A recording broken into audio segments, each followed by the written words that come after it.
The June meeting of the Planning Board of Pittsboro will come to order on this Monday night, June 17th, 2024. I look around and we have a very generous quorum tonight, quorum plus, and so it's wonderful to see all these faces, including a new face whom we'll introduce in just a couple of minutes. It's a busy agenda. Do I hear a motion to adopt the agenda or to modify it? Second it. All in favor? Aye. So moved. The agenda is approved. Moving on now to the May 20th Planning Board meeting minutes, which all of you received by email. Are there any corrections or additions that need to be noted before those go to finality? I didn't notice anything. I didn't even make a motion to approve the minutes. Second. All in favor? Aye. Approved. We come to the public comment period. Christina, whom do we have signed up for public comments?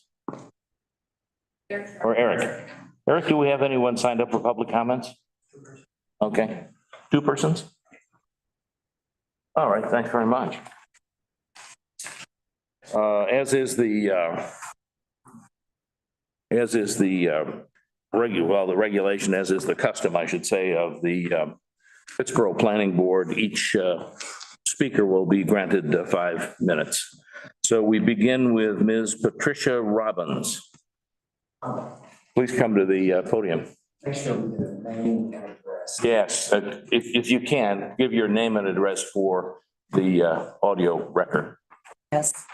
Good evening.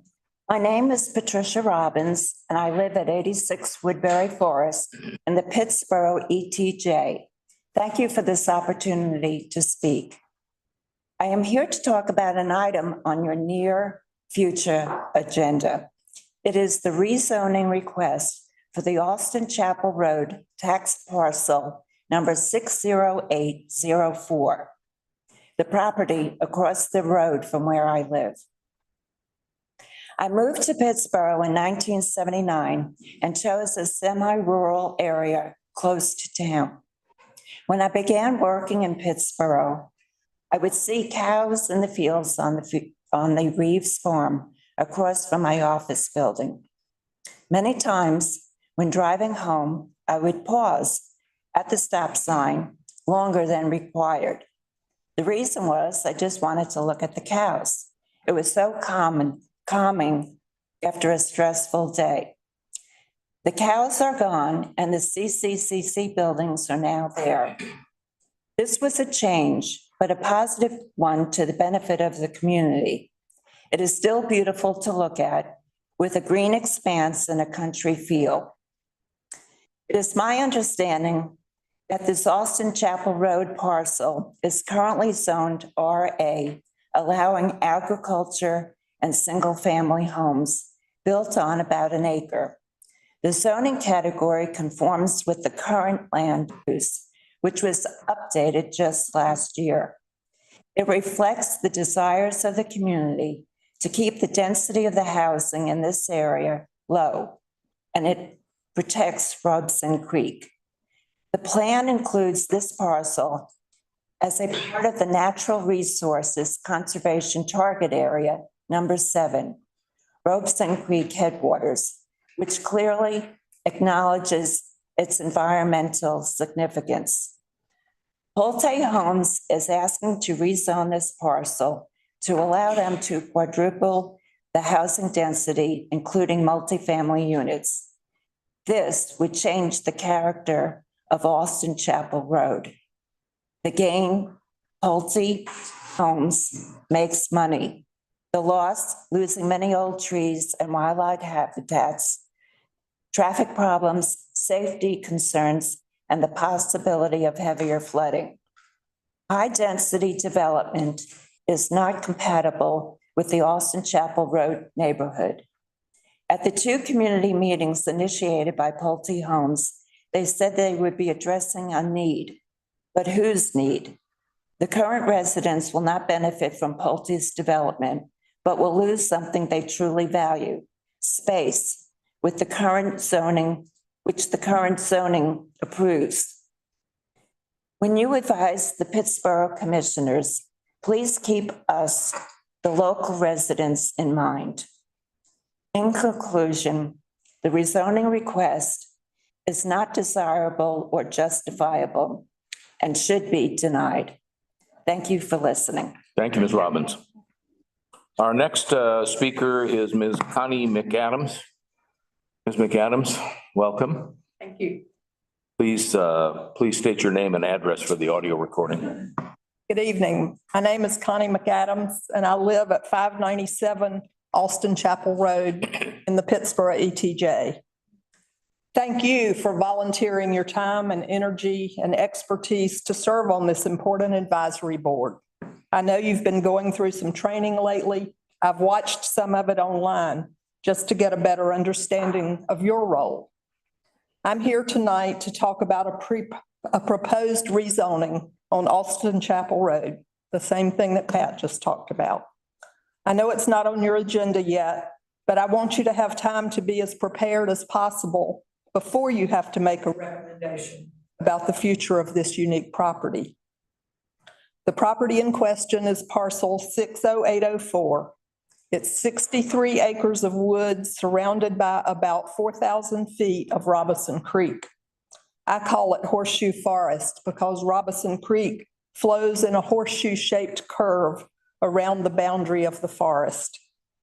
For the last 44 years, I have lived on property adjacent to Robinson Creek and the Horseshoe Forest. On Friday, March 11th, 2016, I wrote this in my journal. I was alarmed when I turned onto Austin Chapel Road and saw a huge for sale sign. There's 75 acres of woods being sold for development. I looked up the map later and the parcel goes all the way from the corner of my property to the Robinson Creek Bridge on Old Golston Road. The property is all woods and wetlands bordered by Robinson Creek.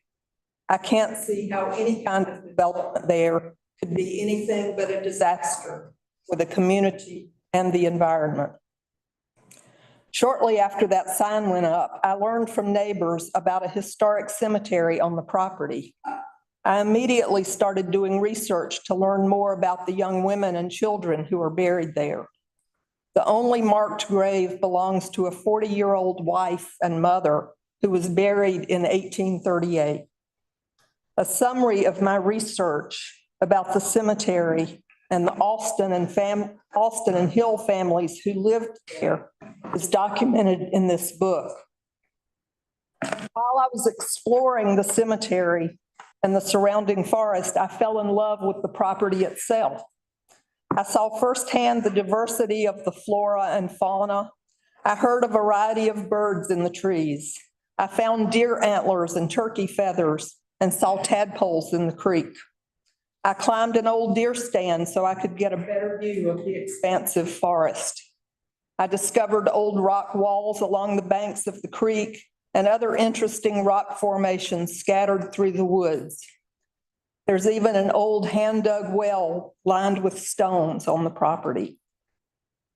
Nothing has happened in the last 8 years to decrease my development concerns. In 2017, the full 74 acres of Horseshoe Forest was sold to its current owner for $1,155,000. Since then, he has used the property for his own personal playground, driving four-wheelers through the woods on weekend visits from Carrie. Now, a tract of about 10 acres has been carved out along Old Golston Road, leaving 63 acres in the main parcel. Since April, concerned neighbors have attended 2 neighborhood meetings hosted by Pulte Homes. Pulte wants Pittsburgh to change the zoning on that 63 acres from RA to multifamily residential conditional. They informed us of their intention to remove all of the trees except the required buffers around Robinson Creek. They plan to build 192 houses and townhouses, which includes only 2 affordable units. Neighbors at those meetings expressed concerns about environmental issues, flooding, historical and cultural preservation, traffic safety, and congestion. 1 minute. fire and police protection, and the potential for increased crime in a changing community. Despite what Pulte tried to tell us at their meetings, the future land use map in the land use plan identifies the entirety of Horseshoe Forest as a natural resource conservation target area. As you leave here tonight, look out across the pasture that is the future home of Reeves Farm Development. Just beyond the tree line, at the back of the pasture, is the horseshoe bend of Robeson Creek. And on the other side of that is the 63-acre Horseshoe Forest. I also encourage you to drive out to Austin Chapel Road to see those trees from the other side. I would be happy to walk with any of you along the road if you want a closer look at Horseshoe Forest. Randy has my contact information if you want to schedule a walk. Thank you again for the work you do. When the time comes for you to make a recommendation about this property, I hope you will agree with me and my neighbors that this is a special parcel that must be preserved. Thank you. Thank you, Ms. McAdams. Thank you. All right, we move now to old business. Does anyone have anything to bring forward vis-a-vis old business? Well, then we move on to new business, happy business. We have a new alternate member who joins us tonight, Christina Piard, is that right? Correct. Christina Piard, she's been sworn in, and so we welcome you as an alternate, and we look forward to working with you. Thank you. Look forward to working with you. Randy? So wanted to know the Quorum has been a permanent. What? Mr. Forrest has been a permanent member of the board as well. Oh, very good. Congratulations. Excellent. Excellent. Congratulations. That's wonderful. All right. So two happy coincidences. Now we come to the election of officers, and that would include yours truly. So I will hand the gavel to Vice Chairman Schaefer, and I will, Randy. Yep, a little bit of housekeeping. We're doing a different thing with the minutes tonight. So make a motion or somebody seconds, and then there's a vote, particularly if it's a split vote. We're going to need a roll call vote. All right. Definitely need the name repeated of who made the motion and so forth. Okay. That's how we ensure a free and fair election. All right. I'm going to the snack bar. You can all call me back in when you've. I'll leave, Mr. Chairman. Well, there you go. There might be some heated discussion over my role. Bill's chuckling, so. For nominations, and I'm going to start with nominating Eric for another term as chairman. Thank you, gentlemen. Are there other nominations from the floor, Chairman? And it's perfectly acceptable to nominate yourself if you are so inclined. Any discussion? Seeing no more nominations offered, may we close by acclamation without taking a vote? I think, Randy, you want to vote though, don't you? Only Say by name? just assume that when you close it, you are voting. All right, thank you. The only candidate. Okay, Okay, by acclamation, we can declare him chair for the following year, thank you. correct? Correct? All right, we're now open for nominations to the vice chair position currently held by Mr. Schaefer, and I'd be happy to hear anyone offer any nomination that they may wish. I nominate Paul. Thank you, Bill. I'll second it. Thank you, Charity. All right, any discussion? By all means, if anyone else is ready to move along a little further, All right, not gonna hurt Great job. thank you. All right. my feelings. All right. Well, we again will vote by acclamation, all in favor of Mr. Schaefer returning as vice chairman for the new term. Aye. Aye. All opposed? Passes unanimously. Thank you. Appreciate it. Okay. All right, Mr. Director, it's a busy agenda tonight. We have quite a few things for you. The first item on the agenda tonight is item PB 24-266, which is an R10 request to be rezoned C2, which is highway business. Yep. Just a second. There we go. All right, so it was in you all's packet. I'm assuming you got to take a look at it, but I did want to point out we have a legislative request from the couple behind me. They have submitted a petition to change the map, rezoning parcel 8231 from its current classification R10 residential 10,000 square foot minimum to C2, which is highway business. It's approximately 0.47, which is about half of an acre of land. It is directly located next to Al's Diner. The owner intends to repurpose the current structure at some point and use property for future commercial purpose. We did want to point out the house that's currently located there. It was built in 1935. This couple purchased it in 2018.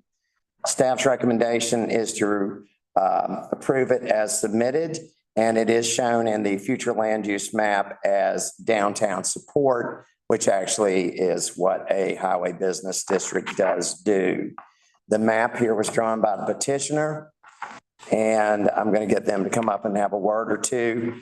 The rest of what you see in your packet is, of course, a consistency statement for potential approval, and then the actual application. Our new applications actually are coming in electronically, and they don't look like the other ones. They look like this, and it's because it's automated.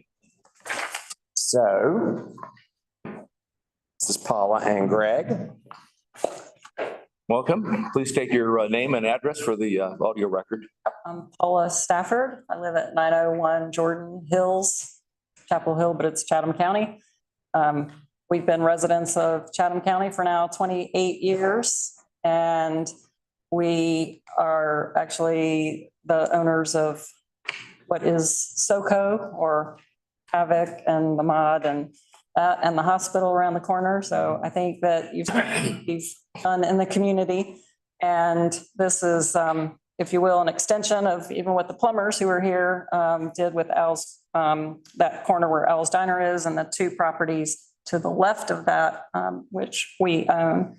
And so we just think it makes sense because now it's across from the other business, which is now some Hawaiian food. And barbecue. Hawaiian barbecue. Delicious too. Yes, it is. It is.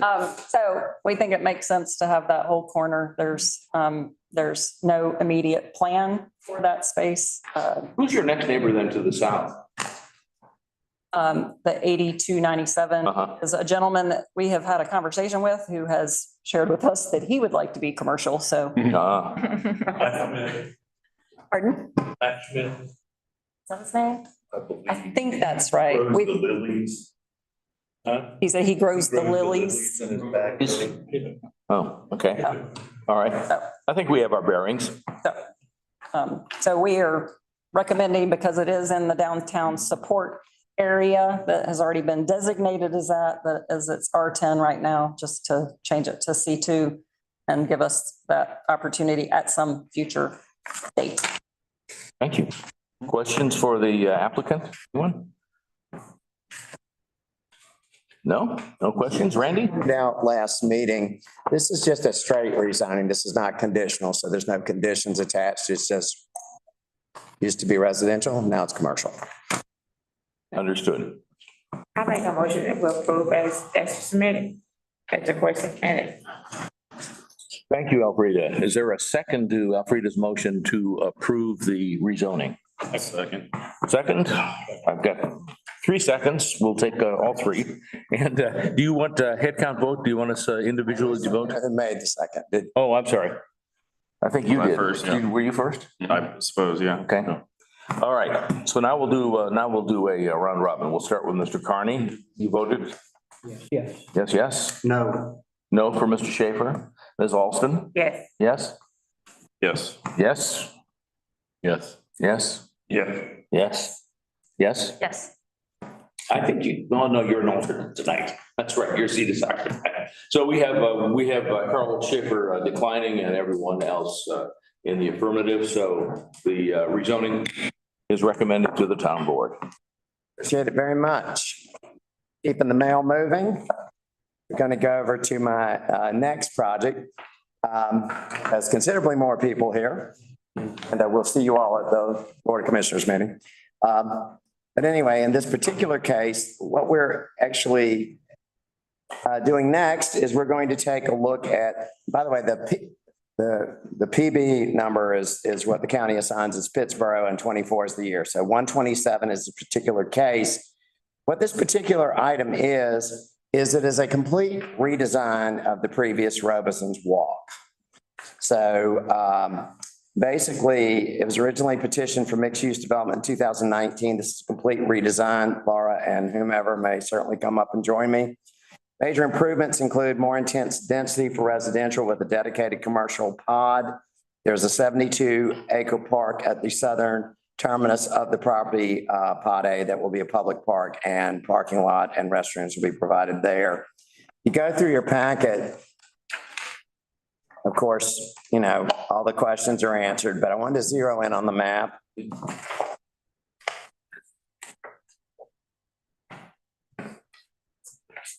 Okay. It's a big map. All right, so this is current conditions, and then this one here. All right, so what you have is you have Pod E at the front, that's the commercial piece. And then B, C, and D will be mixed use, multifamily residential. And then the one at the back that's Pod A is a town park. The road is no longer cutting through there. So essentially, it's sort of a T-shaped thing there with a greenway that will eventually connect the area across the street from Mod and on through over to the plant. So this is pretty exciting for us. Come on up. Please don't be shy. I have friends here and they can probably explain this story a lot better than myself, and they will. Take it away. If we get any further, just for the record, I'm recusing myself from this item. I work for Madison. Okay. Thank you. So noted. Thank you. This is just a Okay, yeah. reporter. Yeah. All right, well, good evening, Chair Ron and members of the planning board. My name is Neil Ghosh. I'm an attorney at the Morningstar Law Group, 700 West Main Street, Durham. I'm representing the owners of the property for this rezoning along with Laura Holloman and McAdams. I want to thank Director Tingle for his presentation. I think as has been mentioned, we have been working closely with staff to bring this project forward. Some of you might recall that the same owner applied for rezoning in 2019. Like other projects in that time period, the comprehensive plan process and sewer discussions proved to be too high a hurdle to surpass. But as we know, the new comprehensive plan has been adopted now, and we're a lot further down the road on sewer discussions in the town of Pittsboro than we were in 2019. So now with more certainty around those two aspects, we put forth a new project, which is much better than the previous version, in meeting the vision outlined for the future of Pittsboro in the comprehensive plan. I think the starting point for this conversation really is the current zoning. Let's not forget, you can go to the next slide. You do that. Oh, the next one. So let's not forget that the property currently is zoned M2 industrial. Certainly there are some industrial uses in the area, but this type of zoning is not really conducive to implement the future vision as outlined in the comprehensive plan. Specifically, the comprehensive plan calls this area out for employment mixed use, traditional neighborhood, downtown support, and open space. This particular piece of property has very little frontage along Highway 64. If you can go to the next slide. The next one. Sorry. So this particular piece of property has very little frontage along Highway 64, but our rezoning request maximizes that opportunity by placing our commercial component out towards the highway. This provides the greatest opportunity for success for those commercial endeavors, as that is where the highest amount of pass-by traffic will be. Internal to the site, we have slated for residential uses. We envision traditional multifamily apartments and townhomes. By locating these residential uses in proximity to existing and planned commercial or non-residential uses, it helps create the mixed-use environment overall. And the commercial areas will be walkable from the residential areas. And then there's the significant open space component, a 72-acre public park in the rear of the assemblage, so to speak. This type of gradient of uses and intensities is a textbook example of conscientious development. The most intense uses are out towards the highway, transitioning to less intense uses as you move through the property. It's a project which will bring employment opportunities, commercial interest, residential opportunities, and even recreation opportunities in one fell swoop. So this is a huge positive for the town of Pittsboro. So I want to turn it over to my colleague Laura Holloman to give more detail. Thank you, Neil. So good evening. My name is Laura Holloman, the project planner with McAdams, 621 Hillsborough in Raleigh, for the record. And just want to thank staff for really working together on this. This has been a long endeavor. My client, Eric Rifkin with the Halley Group, they've owned this property since the beginning. So they've been patiently waiting for the town's kind of vision and plan to be realized. We waited for a year for the comprehensive plan to go through its proper process and channeling, keeping updated with town staff, and, you know, working with them to make sure that our vision closely aligned what the town's vision was. And we feel like it does, and that's why we have a favorable recommendation from staff as well. As you recall, the last time, or may not, I know some of you were on this board and some were not. Some of the concerns that we heard was that, you know, when we came through, this was a mixed use plan development. There wasn't a lot of specificity in terms of where the commercial would be. That was an issue that was brought up. Now we've designated this is the highway zoning district. This is where it is. This ensures that it's exactly where it's intended to go. As Neil mentioned, it's along 64. It's establishing and continuing to establish commercial uses along the highway, which is what the intention is. And we've had a lot of positive conversations from both town staff as well as the town manager about that. Also density, there is conversations and concerns that this wasn't dense enough in terms of the residential. So we've eliminated the single family detached possibility. We've made it just multifamily and townhomes. That was brought up.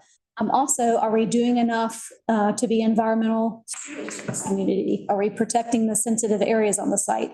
This was the main reason, the fact that we are donating over 72 acres to the town, donating at not a cost to the town. That's huge.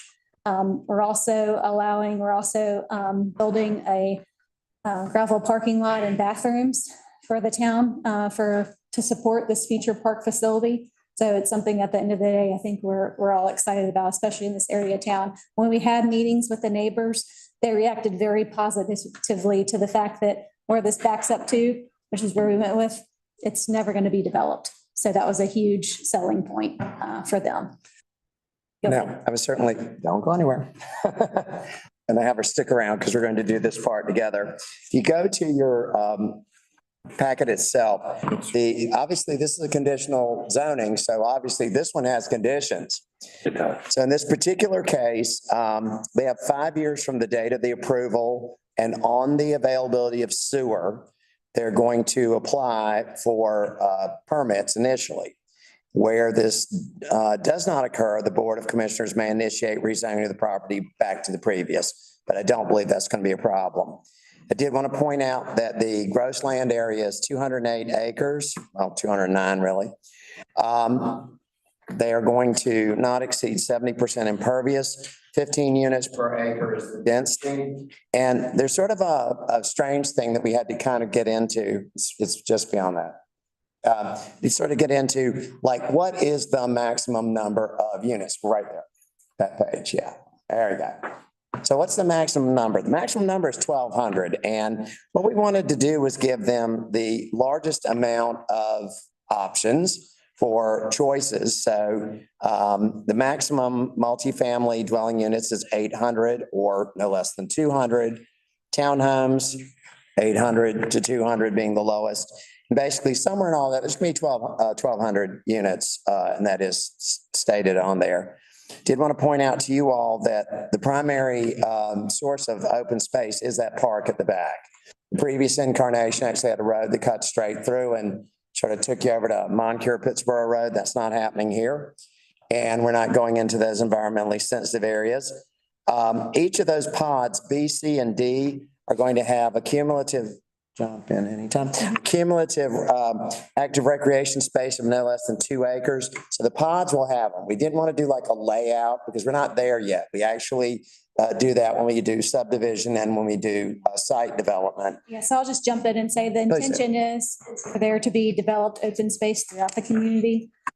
There'll be pocket parks and developed open space and amenities for the residential units that'll be obviously not town facilities, so that'll be something that's constructed by the developer and maintained by a community association. We've also are excited that, you know, everyone that frequents the Beverage District, which is a lovely area, it's hard to get to. You have to go through the gravel road. So we're excited to have a nice paved street that will have sidewalk on both sides, and it'll be a nice walkable area. Also, if you go to number 6, which is the parkland dedication, within 30 days of this conditional rezoning approval and creation of the parcel by recorded plat, the developer is going to convey the 72.6 acre area designated as Pod A. With this bubble plan that you all have been looking at, the park shall count toward open space for the no, we don't go into all that. But anyway, basically that green thing is going to be immediately transferred over. There are going to be a couple of improvements in the future, including a spillover parking lot that actually will benefit the plant. And then I did want to point out that, again, I've down into 8 and beyond. There's a list of what is allowed in Pod E, and then there's a list of what's allowed in the other pods. There is a greenway installation minimum of 2,500 linear feet within the full build out of the project is demonstrated in the approval conceptual plans by the town. It's going to connect to existing or proposed greenway along western periphery boundary and connect the proposed park land dedication area, minimum of 10 feet wide, 30-foot wide dual easement, and it's going to be installed within each part. A minimum of 120 residential units will be committed as income restricted dwelling units subject to the conditions that show up in item 10.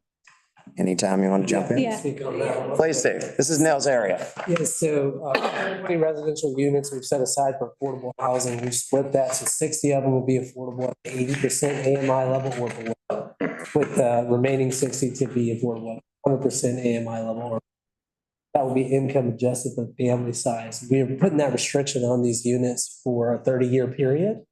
I mean, this is a sizable chunk, as I think it's been mentioned, the maximum unit count here, 1,200 units, is about 10% of the units at full build out. But even the way the condition is worded, even if we don't have a full build out, it's 120 affordable units.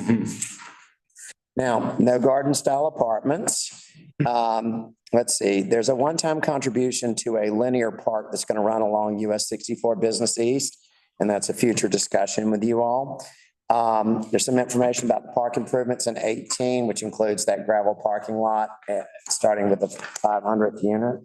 Yeah, okay. I've read these a lot. Okay, obviously, there's some information about a traffic analysis. Again, this is third design of the site. So it's not like traffic engineering is new to the project, but I'm going to say that we are making every effort to address the new parking and the new traffic coming in and out. And over to some stuff under miscellaneous. Obviously, this isn't comprehensive. And basically what we are looking for is a recommendation of this particular project. As Neil pointed out, it is shown on the future land use plan as an employment mixed use, employment traditional neighborhood with an identified mixed use activity center. So this is literally a group of people who have been working with the town for, I'm gonna say 5 years. Yes. Or longer. It only sometimes feels longer. Probably Just started in 2017. Okay. So from 2017 forward, this project's been going on, and this is, I believe, the best effort on everyone's part, and it's really large. Questions? Questions, please. Yes, please.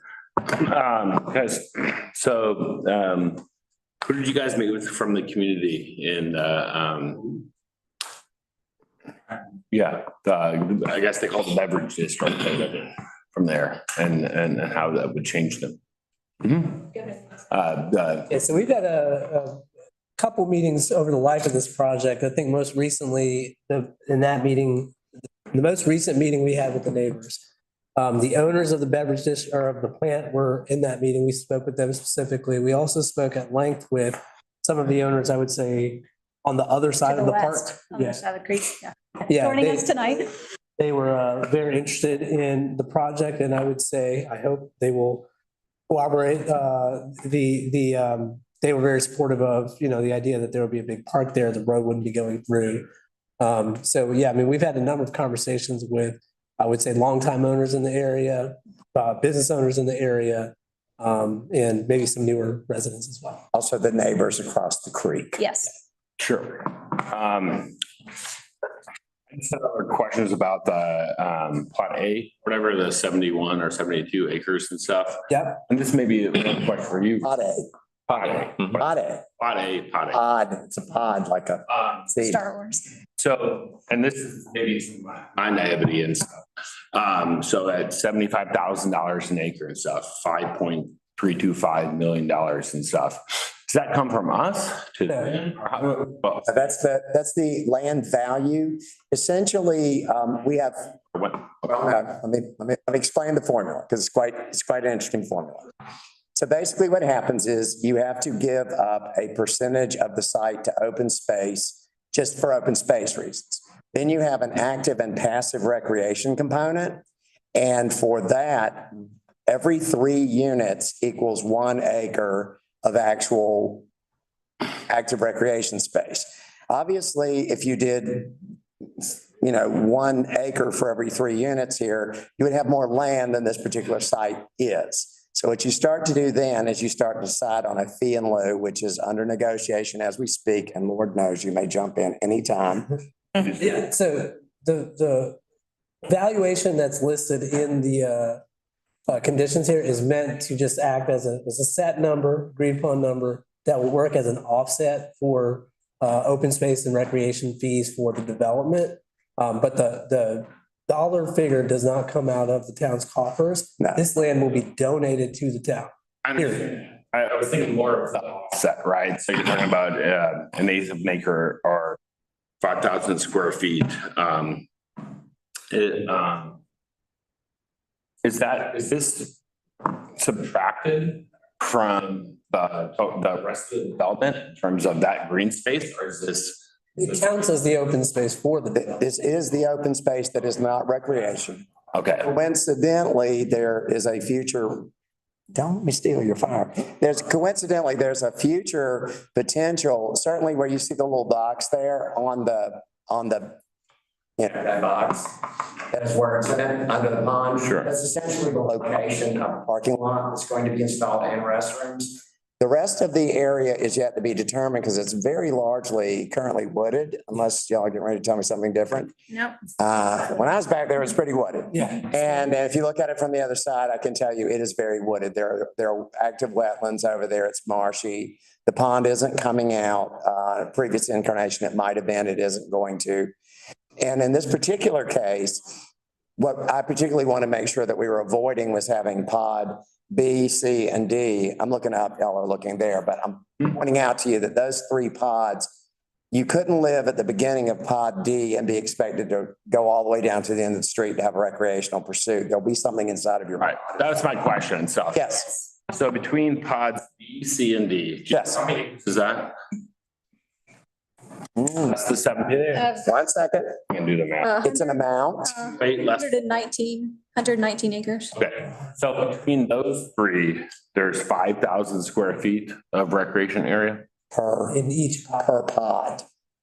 So it's 15,000 I mean, we'll have more than that, but that's just starting the place. starting point. Sort of an acre or about. So the point is, it's sort of like you go out of your apartment and there's a play area, there's a dog park area, there's stuff that you could do. There might be a tot park with a swing set. Hopefully we keep the adults off of that, but it's free country. But what I was going to say is the bigger recreation is probably happening at the end of the street, but you don't have to leave one of your pods to be close to a recreational amenity that's specific to your apartment. If you've ever had small kids, or if you currently have small kids, you are literally not going to send them 900 feet down the road to play. You'd like them to play close to your house. That would be great if that's described, but I don't think that's described. We're not doing a layout at this I know. point, because specifically if we put a layout in here, they are locked into the layout forever, or they have to come back. I understand that. Dive in. Our appropriation standards are, and they require a certain thing. I understand them, and they just seem incongruent. Yes. But okay. Board members, any other questions? Charity? And maybe this is for Randy. Yes. The intention of the land use plan includes traditional neighborhood, and I'm wondering what the definition of that is. Well, in a traditional neighborhood, something a little bit strange happens. We're going to spend a minute doing planning now. We're going to talk about planning, not zoning. This is a zoning conversation. We're going to talk about planning. In a traditional neighborhood, you have one or two institutions, a school, a church, a thing that are like the spokes in that particular wheel. It's like a village. And then you have shops where you can do shopping, which they're going to have shopping. And you have places to live, and you have places for recreation, and you have stores, and you have other things. So the idea of a traditional neighborhood is, instead of it just being houses, or traditional neighborhood is not a subdivision that has nothing in it but houses.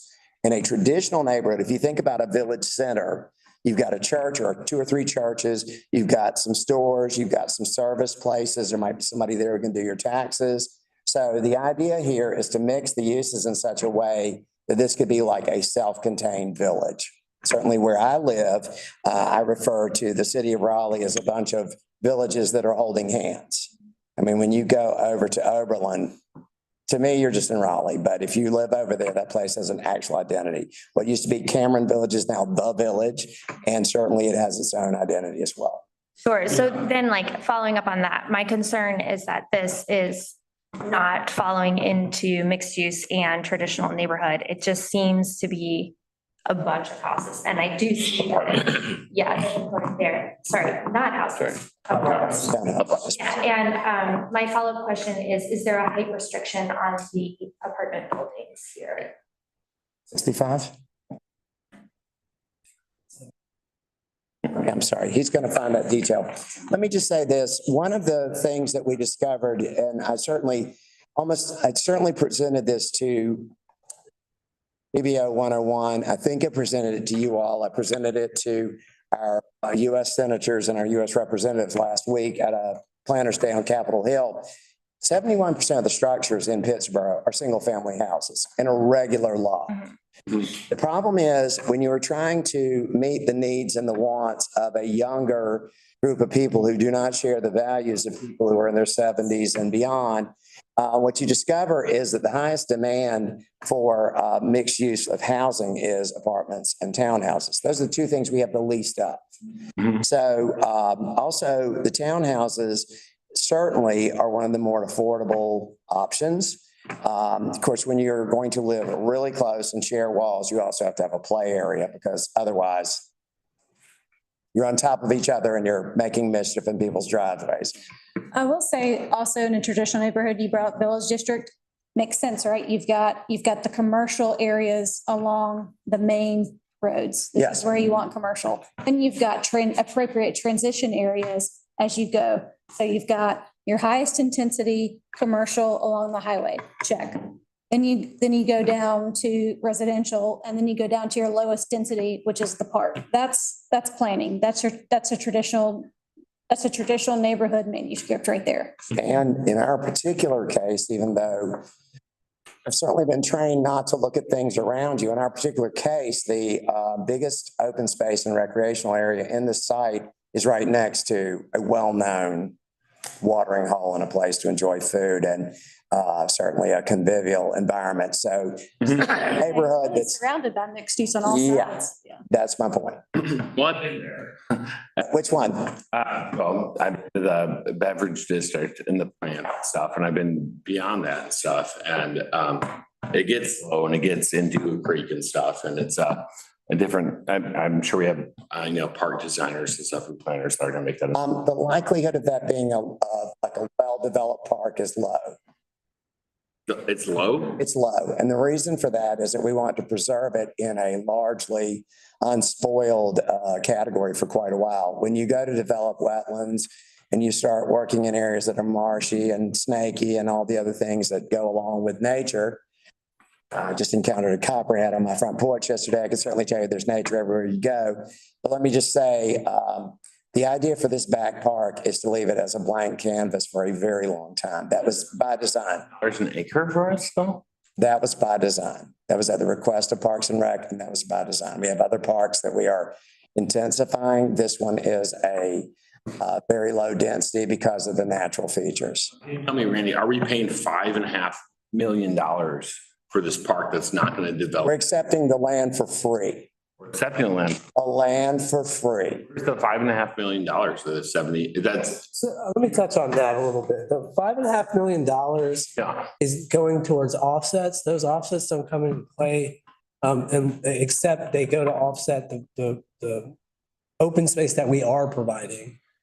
So, you know, we're looking at a gravel parking lot that would be added here. We'd be looking at two bathrooms and more than 2,500 square linear feet of walking trails. Those are all things that we're adding, you know, in addition to that. So, I mean, they are offset fees based off open space, but that's how every development works. Yeah, no, and again, apologize for my naivety. No. $5.5 million for 2,500 linear feet and a gravel parking lot, like, you know, And the land. And the land. I think maybe the way to describe this is any development. You take this off the map, any development, the way it works right now, you either are giving land or you're paying the fee. So in this case, we're giving land And paying it. And paying a fee in addition. yeah, but even land that's not going to be developed, not, Doesn't matter. Open space is undeveloped forever okay. by deed restriction. Apartment height limits. Like I said, I think it's 60, 75 foot is the maximum. a 10 foot a story, yes. And that's a maximum. That's not a guarantee. I have a few questions. Dive in. All right, one, the cemetery that's on that property, I didn't see any of the maps. This is this place? Which cemetery? There's no cemetery. Industrial. Is there? It's,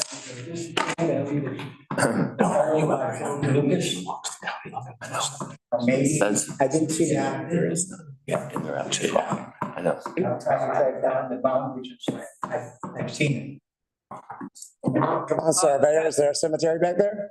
I will say, if there's a cemetery back there, I don't think we're aware of it.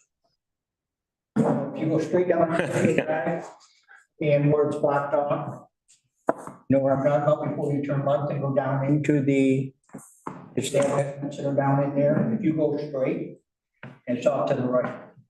If it's off to the right, is it in pot A? So I'm asking. where your land ends, I was trying to figure that out today when I was doing all my research. I'm saying if it's in pot A, it's going to belong to us. The edge of the property on that side is the center of the creek. There's a chain link fence up that stops you from going straight. Mhm. You know where I'm talking about? If you go just a little ways down on the right, there's a nice cemetery. We talked about this before. Mhm. At the meeting previous to this. And I didn't see anything on there. Just want you aware it's a historical cemetery, early 1800. George Lucas, I believe, owned all that land. And he was one of the founders of the town. So you're in a pretty historical area. Okay, So we'll have to, I mean, I'd be more than willing to go with you, and I can get another gentleman, they actually took me years ago. Yeah. Deal with cemeteries, just being clear, is that they would certainly be required to cordon it off and they would have to allow access to it at all times. Those are the two rules about cemeteries. And what's your intent? I know the one developer was turning it into more like I don't know what you would say, but he was gonna fence it off, keep it nice. And then the HMOs was gonna pay for the maintenance of the cemetery, to make sure it was upkeep. So I'm just trying to make sure that they're aware of the cemetery at this time. I'd like them to become aware of it, but nevertheless, the point is with cemeteries themselves, there's an actual cemetery act. It does require that they stay apart and separate, and you cannot prevent people from entering the cemetery. When the Chatham County cemetery map, you can see that you're probably come up under Lucas or another Taylor. The names that might come up. okay. Any questions for you, Randy? Yes. This is the first time I've seen the town doing a study on traffic flows? We're not doing the study. It's going to be done by a traffic engineer. But it's gonna reflect the side streets coming into the state? Is that what? Okay, the TIA that is being done has to be done because of them hitting a threshold on how many cars will be entering and leaving the site. My question is, every time a development happens. Yes. For business, Yes, the traffic backs up further. correct. Log jam around the courthouse, down to the traffic light and so on. Does this study include traffic? Because the traffic is gonna be coming down 64 going. In this particular case, it not only incorporates that, it also incorporates the extension of and the creation of Chatham Parkway, which will be cutting all the way across and terminating on Moncure Pittsboro Road. So yes, it basically, it takes the entire site and the area around it and everything around it and everything that can add traffic to it. But it also plans for the idea that where that dashed line terminates, that will continue until it reaches Chatham Parkway at some point in the future. Wait, which dash line? The one going north? Or east or west? Yeah, it's the one, the dashed line. Yeah, there you go, down. There you, right there. And it just keeps right on going. And if you keep heading east, you will hit Chatham Parkway. The Plat, yeah, That's east on the page. yeah, Yeah, you're right. yeah. That's, okay. Yes, that is why this road no longer needs to cut through there, is there's another road with Del Webb. Yeah, I mean, this is taken care of. It's not like we're gonna go, wow, we're gonna have 1,200 people and we have no idea what's gonna happen with traffic. Units. Well, 1,200 units with 2.3 people in them. Right, so. A lot of these apartments are gonna be one bedroom. A fair number of the affordable will be a one bedroom. You don't have a family of four in a one bedroom apartment, I hope. Yes, One of the, oh, go ahead. go ahead. I'm lost. The last time I went back that road, there was a mini storage back there on the right-hand side. Yes.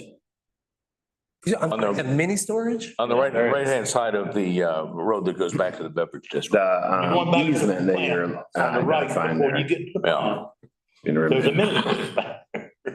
Or it used to be. Oh, it's still there. Yeah. Correct, Huh? correct. They don't show on here. It's not a use that we're contemplating. Well, it's, No, it's pre-existing. there was an easement that is now not gonna exist anymore. So presumably that's your, The mini storage is not a use that's contemplated in the future development. Is that what you're asking? You know, I'm saying it's in the middle of your land. Right, it's gonna go away. It's gonna go away. It's going to go away. It's not part of the project. You're trying to do all this land. Yeah, but it's They gonna be do. redeveloped. Right. The mini storage. I mean, they do own it, but they're not But up. they're not operating it. I'm sorry. We're like this. It doesn't show it on either one of these maps. Correct, because it's not part of the contemplated future. it's Or y'all had bought it or something. a future, it's not gonna exist. Yeah, they've, But at the corner of Chatham Parkway, there's going to be a mini storage going in there. We gave construction approval for that. yeah, but to answer your question, yes, the owner owns it, does not operate it. Mhm. Will not keep it operational as part of this. Question, didn't show on your map. Yeah, This is why it's being redeveloped. but remove more, yeah. One more, this is more for Evan, Randy, gotcha. yes, Number 18, in terms of the park improvements and stuff, the timeline, credit purposes and stuff, the rate of yes. what developers cost? Does that mean it's 150%? To me, that means it's more than what it costs them? Yes. Like we will Okay. pay for the land. No, let's go back where we've been. Let me start you at the beginning. Let's go into the dark. Essentially, the fair market value of the total public recreation is about $10.8 million. For So 71 acres. no, for the total site. The park and recreation open space whether it's active or passive, is related to every 3 households requires 1 acre of that. So that land, when you get up into pods C, B, and D, that land goes from not nearly as valuable as the marsh, as this is an area where an up to 7-story building can go with a lot of people in it.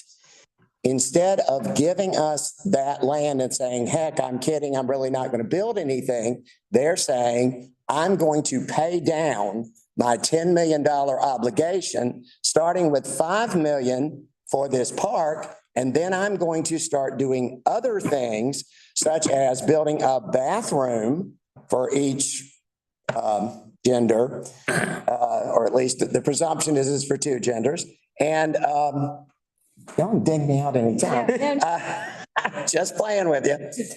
So basically 150% of the developer's cost to put down that parking lot is going to be credited against that overall $10 million purse that has to be paid in order to get this approved. Right, and we had discussions with the town, with specifically the manager about this. The rate, the difference in the rate is due to basically the cost savings. If the town did it itself, the town could not do it as efficiently as a developer. And that's where the difference in the rate comes. Why would we credit you for something that's a parking lot, for a park that you guys are, giving us or selling us at a rate that we may have because our alternative is to do it ourselves. not do it. No, the park has got to be there because we are eliminating, I'm sorry, anytime you want to get up and join us, you really are invited. But we are eliminating the side of the road parking that they use for their spillover. It will not be lawful when this is in place. So in exchange for that, you must park on the parking lot that is being provided by this nice group of developers. Sorry, I did not know that. Yes, I'm sorry. Yes, we're eliminating their side of the road. You won't be parking there. You won't be parking there. You're not going out to the street. You're not parking on the side of the road. You're going to be in a parking lot that is specific to the place as a courtesy, as a tip of the hat to this nice gentleman for his investment. We're not going to be. No? Hey, you don't think you're a nice gentleman? What they're talking about. Okay. No, I'm just trying to tell you. Okay. Okay. So basically the bottom line here is if they were to just say, I give up, I will just pay. Our current fee for open space is $4,500 a doorway. So 4,500 times 1,200 would be the bill. So then the question becomes, how much have you provided? And the answer is this much of this dollar value. So then the question was, I'm $5 million from the finish line. How do I get to the finish line? And the answer is, I'm going to give you credit for stuff like everybody does with every developer. Okay, Randy, I understand. Thank you. Is that better? And I will give you some context. Our previous iteration of this, we know we had to save Robesons Creek, right? That's a protected stream buffer. That's something that the state, we can't touch. We also, but we can permit to drain the pond, which is what our previous plan contemplated. So this is really something. It's a farm ditch. This is really, I've seen that. really something that as we listened and watched and observed when the comprehensive plan was, one of the concerns from the town was, okay, what are we doing to utilize the land for sites that are conducive to development? And what are we doing to protect the sites that aren't conducive sections of the site? And that's why the open space designation matters and why we're actually doing the dedicated public park, because that's the only assurance that you all have that nothing's going to be built there. The other thing is this, and this is critically important. Everyone in this room, with the exception of anyone who isn't a lay person, is essentially a lay person when it comes to engineered storm systems. Wait just a minute. Let me finish what I'm saying. When you go to build a neighborhood, everybody sees a pond that cows or something, get their drinking water from and goes, that's a stormwater device. No, it isn't, until you put very nearly 300,000 to 1.1 million. You can't convert that into something that actually treats stormwater for volume. It doesn't treat it for nutrients. It doesn't do anything to clean it.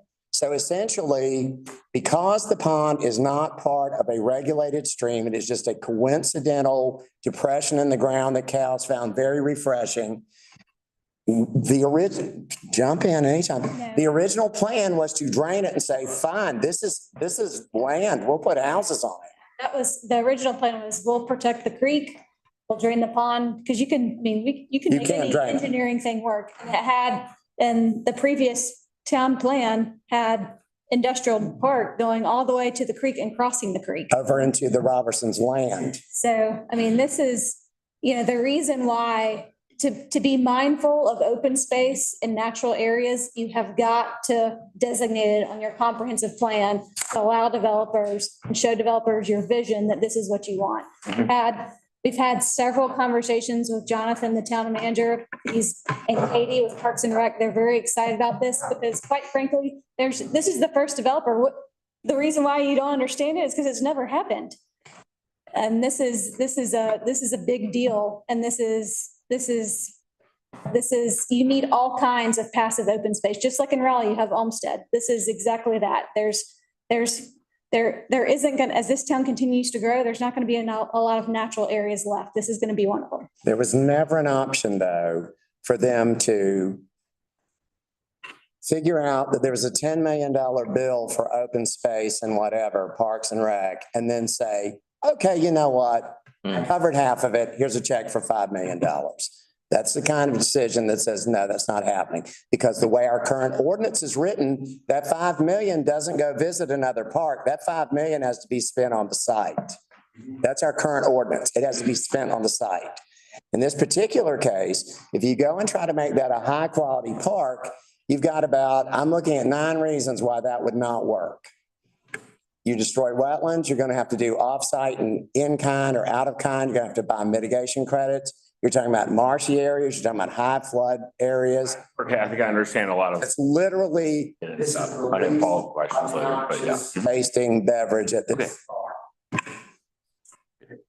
I mean, I personally think of like Rock Creek Park on Sanford Road going south of town as kind of a natural, not overly developed park. It's trees and some discrete paths and, 1 or 2 play areas and a picnic shelter, and that's it. So, Okay. all right. Further questions from the board?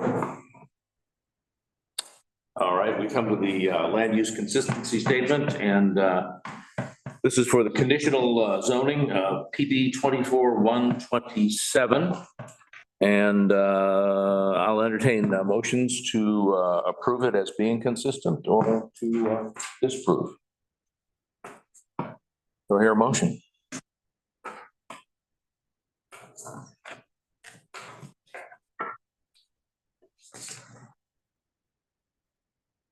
You have further questions before we come to a motion? Pardon me? I said, does anyone have further questions before we come to a motion on the approval or disapproval of this consistency statement? I think everyone's answered all my questions that I have, and I have kind of more consistent framework and stuff, so I don't have any more questions for you. So I don't have a motion to delay anything and ask you more questions.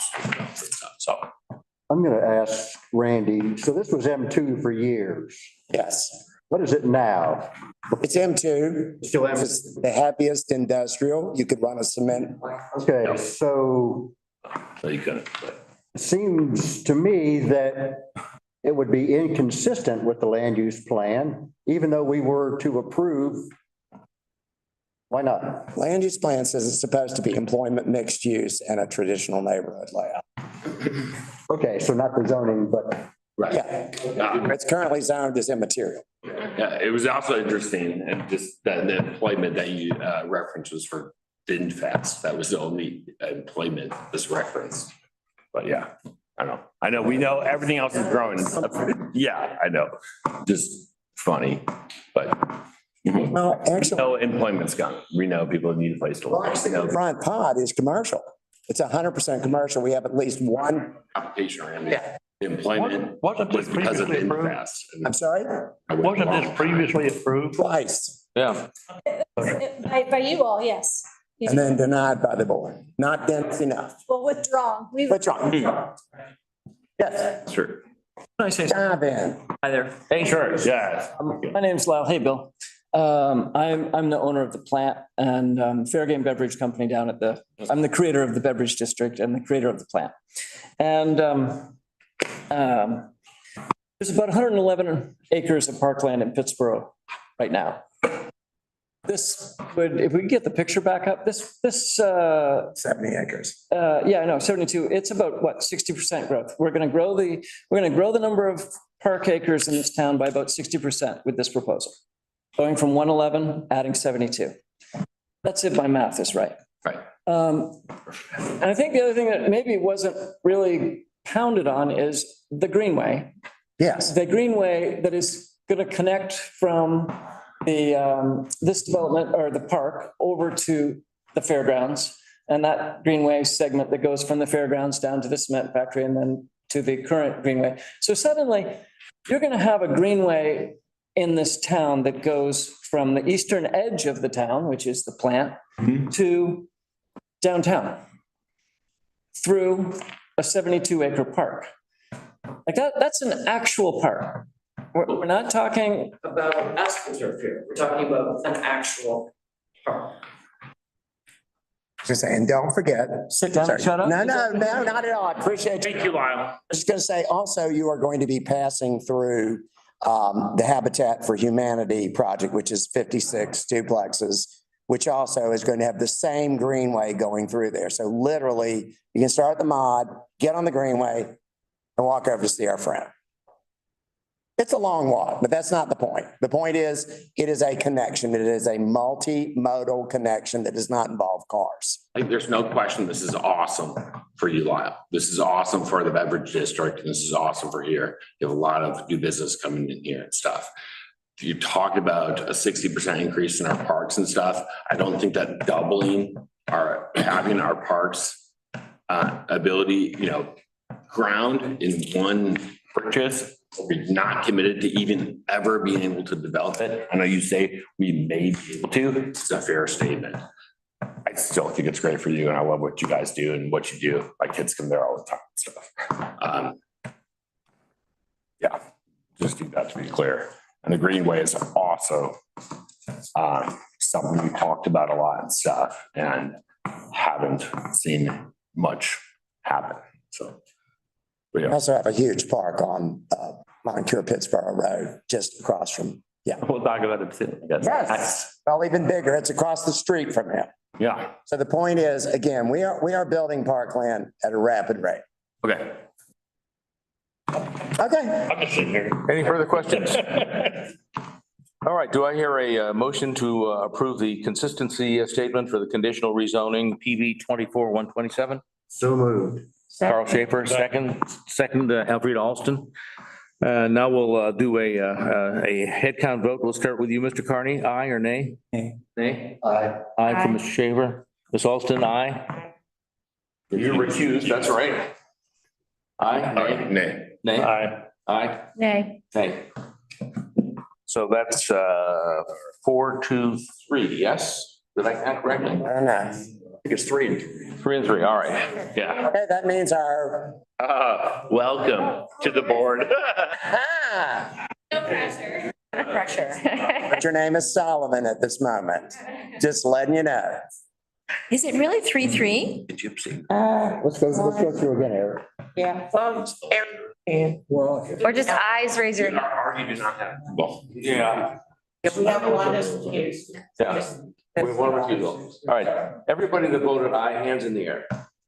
One. That's 4. No. Well, am I voting? Yes, yes. I'm not. Is the ETJ alternate? Mhm.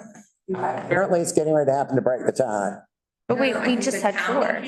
The town. I'll just return voted for Barrett. Oh, Mr. Morrison's alternate, the ETJ. I'm gonna ask Randy about that, Mr. Metz. Why not? Wait, say it again. If he's recused himself? He's a town member. Oh, Town. yes, I'm sorry, louder. Right now? Right. well, Randy, I'm a town member. Can I break the tie? Sorry? I say I'm a town member. Can I break the tie? Well, No, I can't vote, so. Oh, you can't vote because you, Hold on, let's just sort of take a roll call again. all right. All in favor? Hands in the air. 1, 2, 3 in favor. It's Carl, Alfreda, and Bill. All opposed, hands in the air. I don't know if I can. So you need to vote. All right, I vote in the affirmative. So that's 4 in the affirmative. You're recusing and you're recusing. Is that correct? I'm not recusing, but I perhaps Not a voting member. Not a voting An alternate. Yeah, alternate in the absence of recusing. so what's the vote, Eric? All right, the vote is 4 to 2. 4 to 3. 4 to 2? Yes. 4 to 3. 3, all right. All right, who are the 3 who are opposing? Hands in the air. Ray. Charity. 2. Is there nays? Nays. Okay, yeah, that's. You're opposed. It's 2 nays and everybody hand up that's for it. Yeah, that looks like 4, so 4 to 2. 4 to 2. All right, so it carries. The conditional, Glad I asked. you know where it is, right? All right, moving along. We come to, I guess, Eric, you're presenting next, correct? We come to PB 24-140. It's Chatham Park 7.1 Phase 3. This is a preliminary plat for the subdivision. And Mr. Sanchez is presenting. That was interesting just now, right? The Chatham Park Investors LLC is hereby making a legislative request for the subdivision of parcel 95812, located on east of 15501 and north of Suttles Road, measuring 68.5 acres. They're requesting to subdivide this parcel into 54 single family with a portion of it designated for future development. Chatham Park Developers, Chatham Park Investors LLC held a meeting on the 6th of February 2024, where members of adjacent properties were invited. No one showed. The recommendation is for the approval from staff for the subdivision. The property is currently zoned PDD, and it is a part of the small area plan for Chatham Park. And I do believe they are members of the project here. If you need questions. Does the applicant care to make a presentation or? Questions? Subdivision. It's just a subdivision plat. Questions of the board members? I did have 2 pretty little small questions. That Rand Street, is that going to be a public right of way? Or is that just an alley? Rand Street there, the 20-foot right of way? Right in the middle of the site here. Okay, I gotcha. I'm Garrett David with Withers Revenue, 55 Grant Drive. That will be a private right away. Okay, that's what, and then I'm assuming that is a small access easement, sort of to the southwest of Rand Street. Is that the mail kiosk?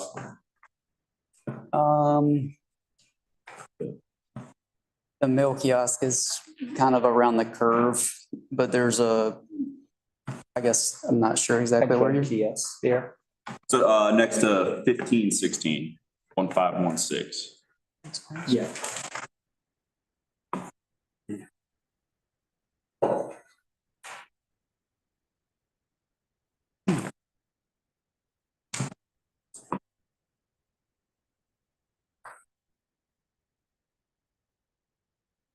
Pretty hard to read in black and white. Yeah, just to the west of 1516. Okay, yeah, okay. Thank you. Is that a public road on the south end? I can't tell the orientation of this map. The bottom, what would be the bottom of the map? Suttles Road. That's a what? Suttles Road. Church Road? Settles Road. Okay. Jason to 64, right? Yeah. Jason to 64. Okay, it just runs parallel. Okay. Thank you. Any other questions? If not, then I'll call for a motion to either approve or to deny the plat as it has been shown us. I move to approve the plat as shown. I second that. Okay, No, you're second. Yeah, okay, Bill Baker. Carl said he moved. So all in favor? Okay, so we've got all ayes except, do we have any nays? It's unanimous. Thank you. Thank you, Eric. Moving along, we come now to the Madison Ridge preliminary plat. That's PB 2492. And you've got some large documents regarding this in your packet. And Jenna, I guess you're presenting. Welcome. I see that. And Eric, also using myself. Okay, sorry. All right, thank you. Oh, this is one out, yeah. One out. We should work on this one before too.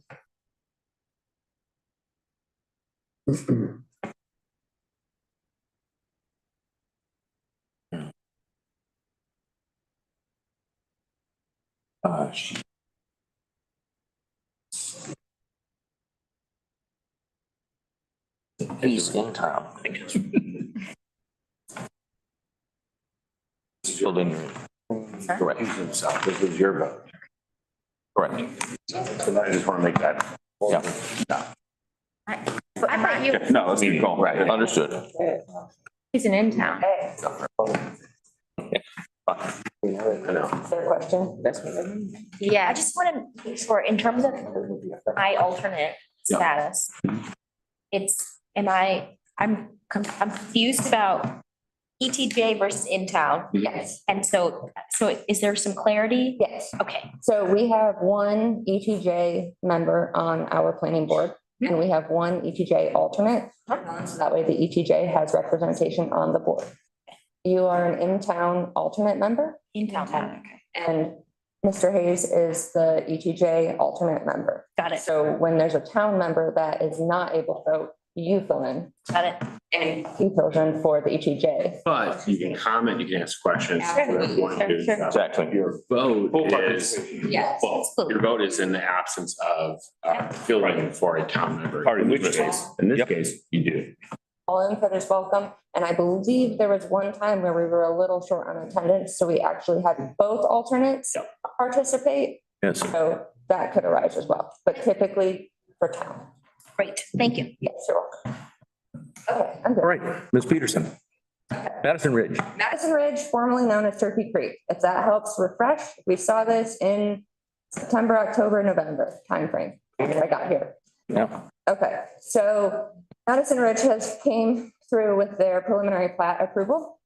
And so staff has conducted an extensive review and we found that the preliminary plat is compliant with Madison Ridge, formerly known as Turkey Creek's conditions and their conditional rezoning. And we also found that it's compliant with the standards of the UDO. If you have any questions, I'm happy to go more in depth. And I believe I have the applicants here and they have a presentation if you would like that as well. Yes. So what changes, Jenna, are with this one compared to what we had a few months back? So the first one before was a conditional rezoning, and this is a preliminary plat. This is the first step in their major subdivision. So this is the same project that Eric just presented, where it's a preliminary plat for the major subdivision. So we did find them compliant with all of their conditions. But they weren't before. All of the conditions from the rezoning that was worked out. Yes, ma'am. How do things work out? Okay. Further questions? Well, can we see the presentation? Yeah. Yeah, absolutely. Put it together. Thank you.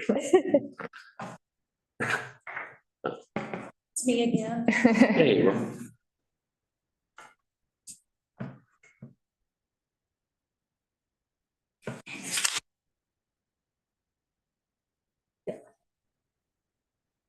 Thank you. Okay. So, great question by a member of the board. What has changed? Nothing has changed because we can't. We're locked in. We got the conditional zoning approved. So this means this is the exercise where we have to prove that we're doing what we said we're going to do during the rezoning process. So for those of you, there are some of you that saw this last year. We were conditional zoned back in November of 2023. The next step of this process is the preliminary plat process. We told you all at that time that we were going to move forward with the residential first, and this is what we've done. So the preliminary plat consists of the residential lots. There's a total of 255 of them. 101 of those lots are in yellow. Those are the single family attached. And then the 154 units are the rear loaded townhomes. The things that you all liked about the conditional zoning remain in this process. We've got a 300-foot no build line adjacent to Potterstone Village, which is to the north. That remains. That's why you've got the stream buffer and the SEMs, and then the start of the single family attached homes. The other thing that was a big component of this was the greenway infrastructure that's going in. So along the most of the eastern frontage, an easement has already been recorded and dedicated to the town for that. The developer is committing to construct that within 80% of the residential COs that has to be constructed at the developer's expense. Also, the 10-foot greenway along Moncure Pittsboro Road is also going to be constructed at the developer's expense. That was a condition that was added as part of at the the commissioner's direction. And that's going to eventually, allow frontage along Moncure Pittsboro Road. And then when that park is developed on the other side, there's going to be a crosswalk so folks can down to the park, go to the greenway, and then eventually up to the downtown area. Also, affordable housing, where we committed in our zoning to do 11 units at 80% AMI. This plan shows 12, so we're able to incorporate more than what was required and promised to you all at the zoning. So this is basically this plan represents us making good on our word in the conditional zoning process.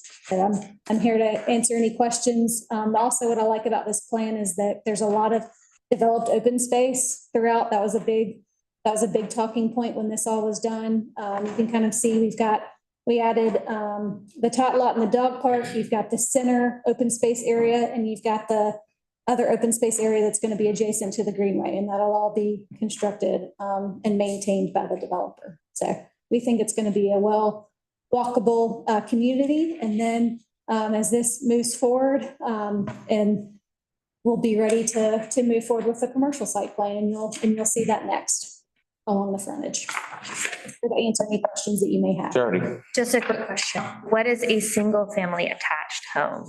So great question. So it looks separate. It has separated walls, but it has a connected storage unit in the back.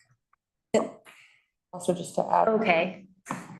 Under our current UDO, we classify single family attached as a type of townhome. Okay. So keep that in mind when we're talking about Pittsboro specific projects. Different towns can define their townhomes and single family attached differently. It's the townhome then, Per by our definition. our Pittsboro UDO definition. Is that? But the wall, fine? how much space? I'm just curious, trying to get a How many picture. square feet? Is that what we're asking? Know how much space? The transitional space. No, You can walk 3 feet. in between, but then they're attached in the back. 3 Is feet. that what I'm understanding? I'm Jeremy Medlin. I'm the developer and the property owner. The single family attached, what we're calling everything, all the residential that we're showing here would be classified as a town. We have two components of towns. The single family, what we're calling a single family attached, would live and feel and breathe like a single family home. It's got a connection in the rear with a storage unit, and that's it. The reason we do that is to enter or introduce natural lighting in all sides of the home. If you were looking at it from the inside, from the street, it would appear to be a single family home. It's just attached from the rear. For the towns, that allows us to get a little bit more density. And then the other townhome component is a alley-driven townhome product. That I'm familiar with. I think they said 3 feet though, right? That's So the setback. Yeah, no, that's not the setback, that's the distance between the two, right? Going from the property line in. So they are attached. I mean, all the units are attached. Just to answer her question. Party wall with people on both sides of To it. answer your question, I think it's 30 feet. It's attached with the storage unit. So you have like a 10 by 10 or 8 by 8 storage unit in the rear. In between that is like a corridor that's usually treated with river cobbles, something that's almost maintenance free. And you have like a 4 to 6 foot alleyway in between the unit that goes to the storage unit. Okay, thank you. It's been quite popular in Cary and Apex and Holly Springs. It's like it would be. Further questions? Question. You said nothing's changed and stuff, and just one question about, and this may be for Randy. Are you here? I'm here. Yep. And I'm still trying to learn what this means too and stuff. So apologies. The fee in lieu from the 7.27, which is what? Yeah, what, okay, thank you. That's Jenna. Well, okay, thank you, Jenna. What's required, 3.8. Which is, I guess, 79,000, about $80,000 and stuff. So that's what we're giving this development, our $22,000 of credit. So Instead of $79,000 of credit, the last one we talked about. learned in previous projects is that we need to clarify when the fee in lieu is due. Okay, So this is us figuring that out. thank you. And so what we've worked with, and we have lots of calculations to back this up. So basically, we took all of the open space footage and they were able to exceed the open space requirement. I think they almost doubled it. Awesome. And then with the active recreation requirement, they weren't able to meet that completely. So they opted for a fee in lieu portion. And so they're providing as much active space as they can. And then the fee in lieu that we're asking for is what they aren't able to provide. So they will be paying the town. And she said it perfectly. That's. Okay, so active recreation versus open space, like something you could do something in for something that doesn't have a house on it. Well, was it dog park? Is that? No, that's what I'm asking. That's what I'm asking planners. Yeah. That's active, so like less of that and more of Yes. unusable open space. The paved greenway is active recreation because you're able to bike and run on greenways. They have proposed, I believe it was a paved track for more active recreation. They're putting in a tot lot and I think they're putting in another playground. Right. But so less of that. That's what we're talking about though. You said there's nothing Yes, new. they are Okay, able to there's something new. that. Right, so. It's because of the very big buffer they have accommodating. Okay. So green space, but not something you can do something. Yes. Half in. And we're charging them $22,000, or we're giving them $22,000 versus $79,000 from the last project. Which is what I don't understand. That's not active. I don't understand your question. So okay, never mind. That's fine. Okay. Any further questions? I do have Great. one comment. Yeah. I want to make sure we realize that it's probably just built in area. That's, yeah, that, environmental assessment for that, based on your comments last time, and so, you'll be pleased, all the street names will feature revolutionary or, special historical significance, so, we did a lot of research, and a lot of the names will feature, either the nearby skirmishes or, different, on both sides, different, significant, leaders throughout the battles. So that was something we enjoyed researching. Cross Creek is one thing. Yes. Thank you. Any others? Well, then I will ask for a motion on the Madison Ridge preliminary plat. I'll move to approve. Second, Carl. All in favor, aye? Aye. All opposed? That's unanimous. Thank you, Jenna. I think now, do we come to you, Randy, for the zoning text amendments? Still me. Oh, it's still you. Okay. Dive into it. Thank you.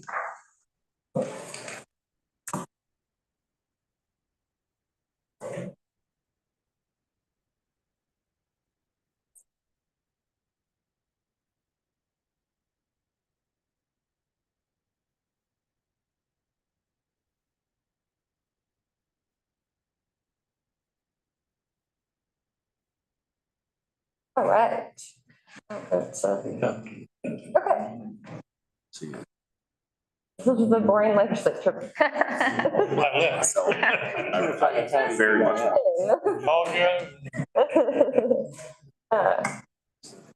Well, we can get started. I'm pretty versed in these. So the first, we kind of did this a little out of order because amendments 1, 5, and 6 are the same amendment. It's just applied to the different tables. So for 1, 5, and 6, we're proposing right now our UDO has a blank cell where a use is not permitted, and another town got sued for it and the UDO got suspended. So we want to avoid that. So we're proposing a gray cell in the 3 tables. Straightforward. A little out of order. Getting back into order, amendment 2 is proposing to remove M1 and M2. It's the use is private entertainment facility outdoor. And we're proposing to remove it from the industrial M1 and M2 zoning districts because we've decided that entertainment doesn't really belong in industrial. Amendment 3 is defining what private entertainment facility outdoor is. So that's, and this is giving it standards to go along with it. So that's things like wedding venues, concerts, parties, or gatherings of 50 people or more.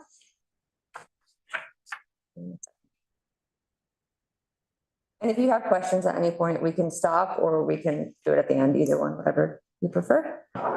Okay, so then 4th, we've noticed that for-profit donation boxes have been popping up in town and we've received complaints about them.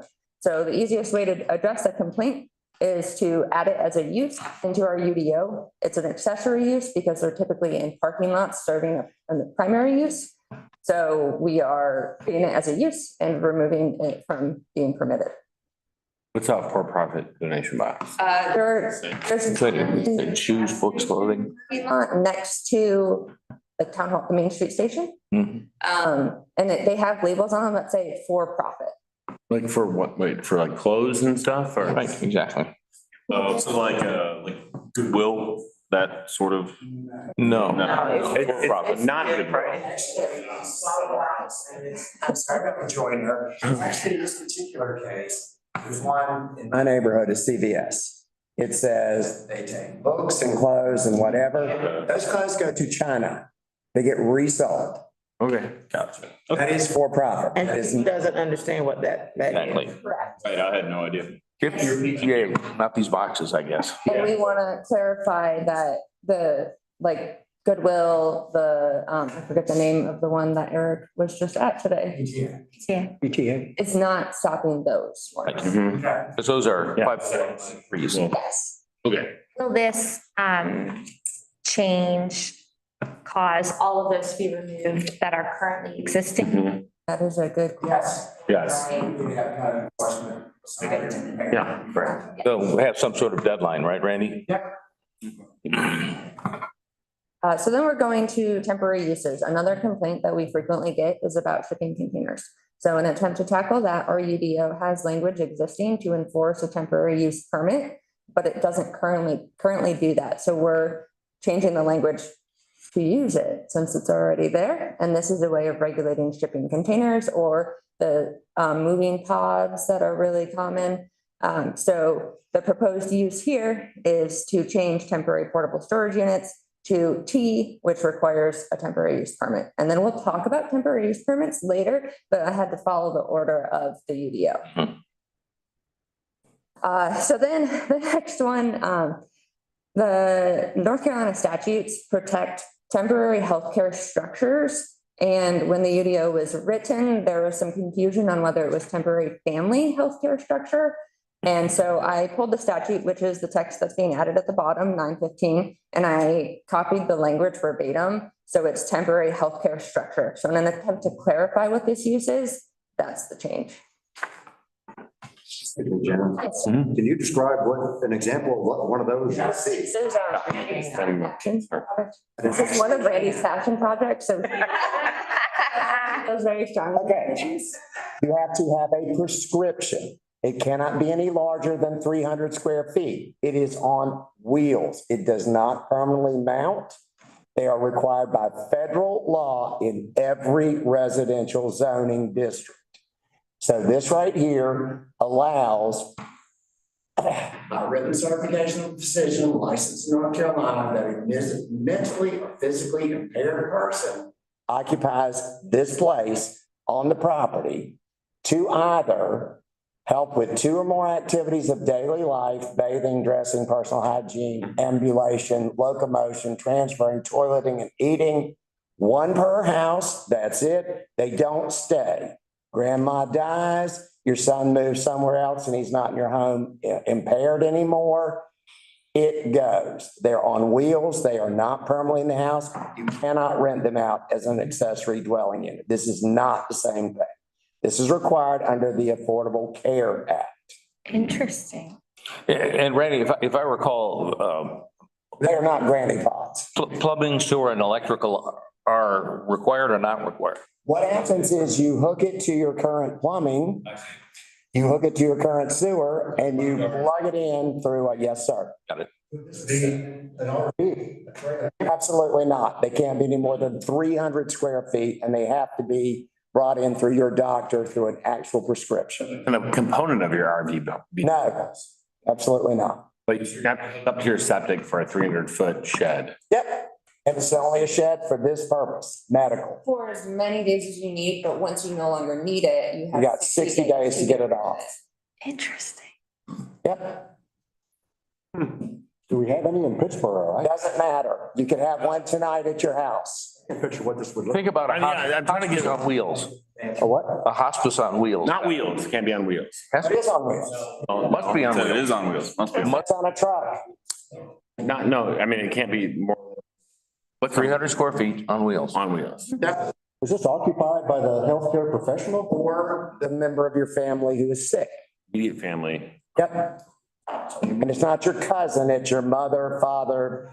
Right. It has to be immediate family. And again, this isn't you all's choice. Temporary healthcare structures are defined there and it's in federal law and you can't disallow it. Then we should allow it. Change is changing the word family. It's removing the word family and adding that golden underline text at the bottom, so that way you can clearly see what statute is protecting. Okay, that makes sense. So it's not anything that, Yeah, nothing, that's great. great. We started discussing it in our department. The assumption by my original staff was that this was an accessory dwelling unit. It was where you go rent out a space to somebody to live there after granny dies or mom dies or your child who has special needs doesn't need their caretaker there anymore. And the answer is no. You've got 60 days to get it off the property. It's by prescription. Okay. Are redesignated as something else. No, you can't read that. Gotta be hauled away. It's actually for rent. You get it. Gotta be hauled away. Or You just, get it through your health care insurance or you get it through Medicaid. Give it back when it's done. Yeah, it's Is that there's only 2 changes with, which is the removal of the word family and underline. yeah, okay, that's right, that's right, that's right. by federal law, there is a 1-year permit that has to be renewed again. It's 100 for the first year, 50 for the second year, and you can't raise it above 50. And the second, this person doesn't need it anymore, you got 60 days to get it out there. Either Medicare, Medicaid, your health insurance, or Department of Social Services pays for it. All right. So you're not paying for it. So we got a couple. The first one is for our open space requirements. Long-term, our Parks and Rec director and I are working to completely redo our open space and active recreation sections. They're really convoluted and staff has to interpret them daily. Fortunately, we have lots of detailed notes, so that helps. But the goal is to make it easy for anyone and everyone to read and long-term for future staff. So as we work through our UDO and we have more applications come in, we've found that minor subdivisions, first, for clarification, a minor subdivision is 5 lots or less. It's typically not a developer. It's usually a family coming in and they want to divide their land into X amount, or someone has inherited land and they need to divide it to so many lots so that each family can get their inheritance. And with the minor subdivision, it's requiring applicants to meet the open space standard or pay the fee in lieu. And we've had 2 applicants that I know of that are struggling with this because we're talking thousands of dollars, and they're just people that inherited land and are trying to satisfy their estates. 4 lots was $18,000. Okay. So we are proposing to strike it solely for minor to help out citizens that we've had come to us. 2 acres in town and 5 acres in the ETJ? That was a former definition for our minor site plan. And that has been changed also. Sorry about that. It was changed on Friday. On Friday? Yes. After we got our back? Yes. So it's the agenda is a draft until it is adopted.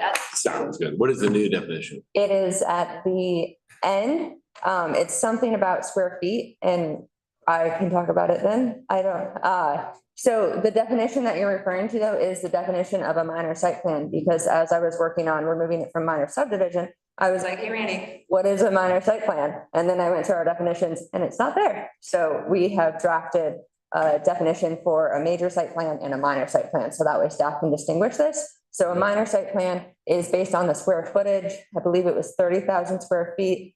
And we found that if somebody comes in with a site plan for a ramp, do they need to meet the open space? It doesn't really make sense. So just, this is again, kind of clarifying, covering our bases. Is that the same for in town and ETJ point? Yes. So 30. 8 acres from 2 or 5 to 0.8 or 30,000 square? Yes, 30,000 square feet. Yes, it's the same across the board.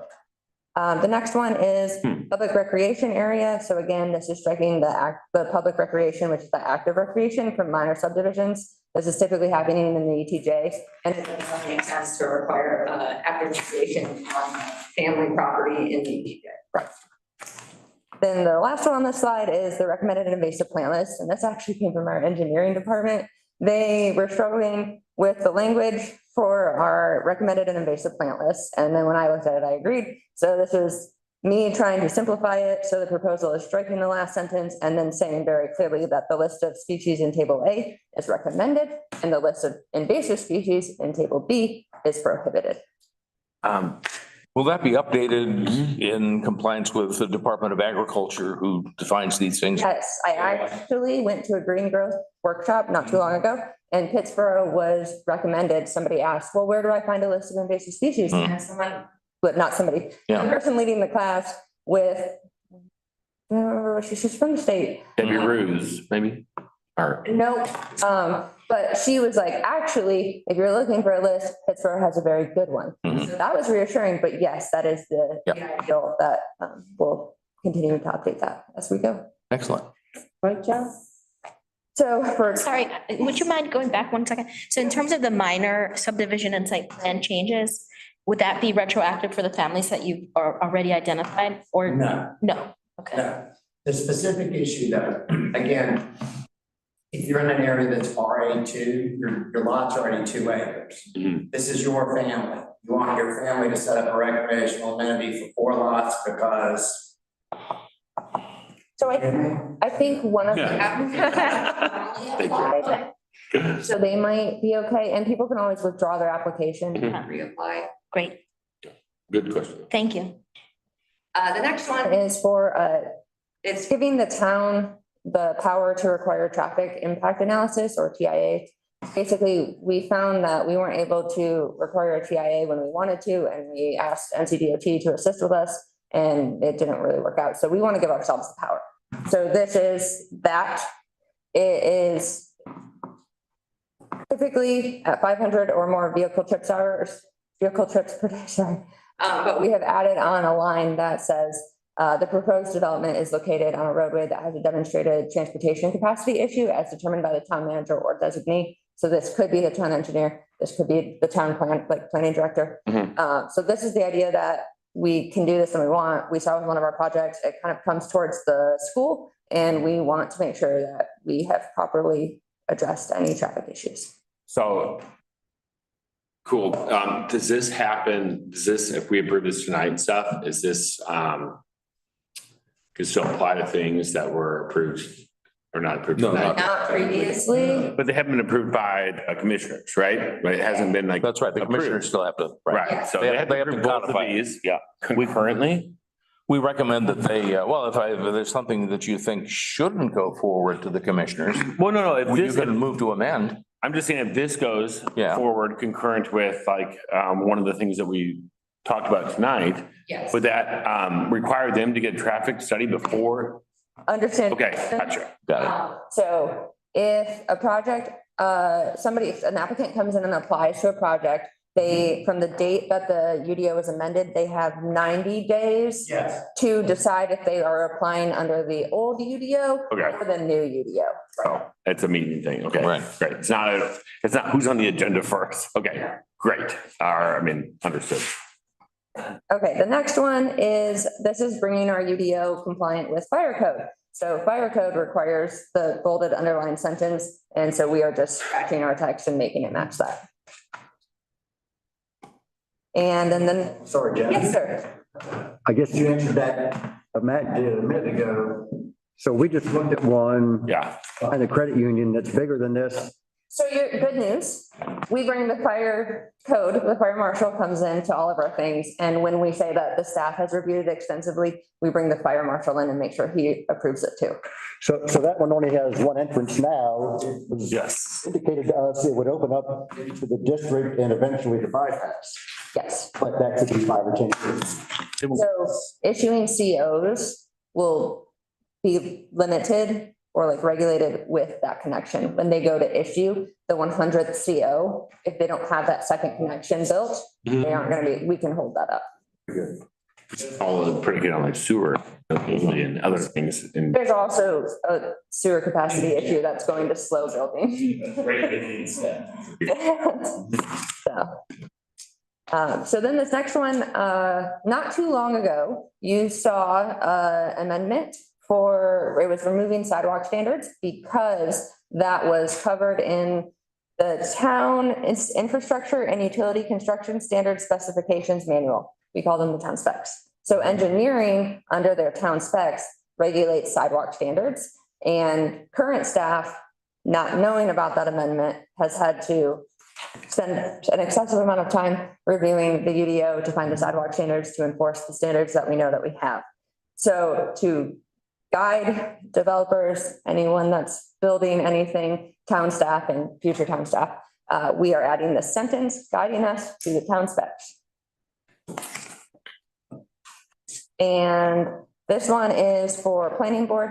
Due to the number of applicants that we have had the last couple times, and as town continues to grow, we have proposed implementing a term limit of 2 full consecutive terms. So a couple things about what that means is if you serve your 2 full consecutive terms first, if you are appointed to not a full term, as in the case of the alternate, she is fulfilling the rest of Mr. Forrest's term. So that doesn't count. She's still eligible for 2 full terms.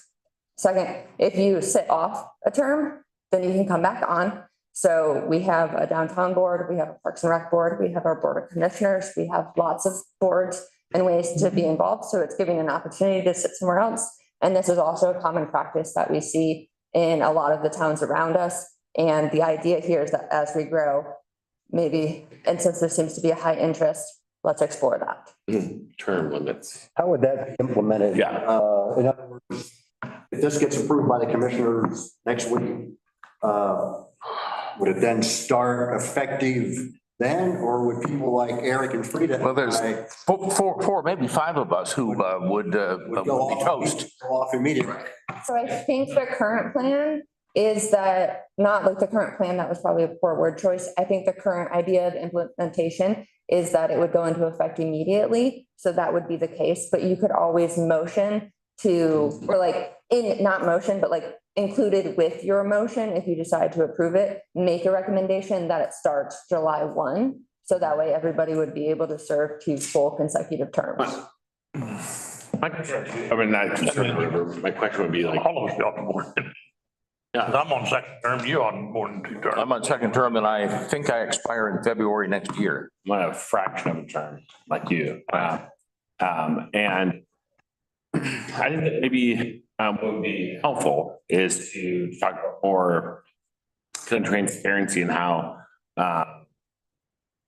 people are appointed and reviewed and stuff. I think that was a kind of a challenge that we've had recently, like, you know, and it's been addressed by all, you know, everyone and stuff. Like, we were talking about this group growing and stuff, like we're saying, everyone who's, you know, lived here and cares about this community can only have 2 years to do this, but they've been here their whole life. And now everyone who's new and owns some development company are the ones who can be on the count, because they're 5 times our population, right? That's destructive. I mean, that's self-defeating and stuff. So I think, I don't know, there's challenges to me there.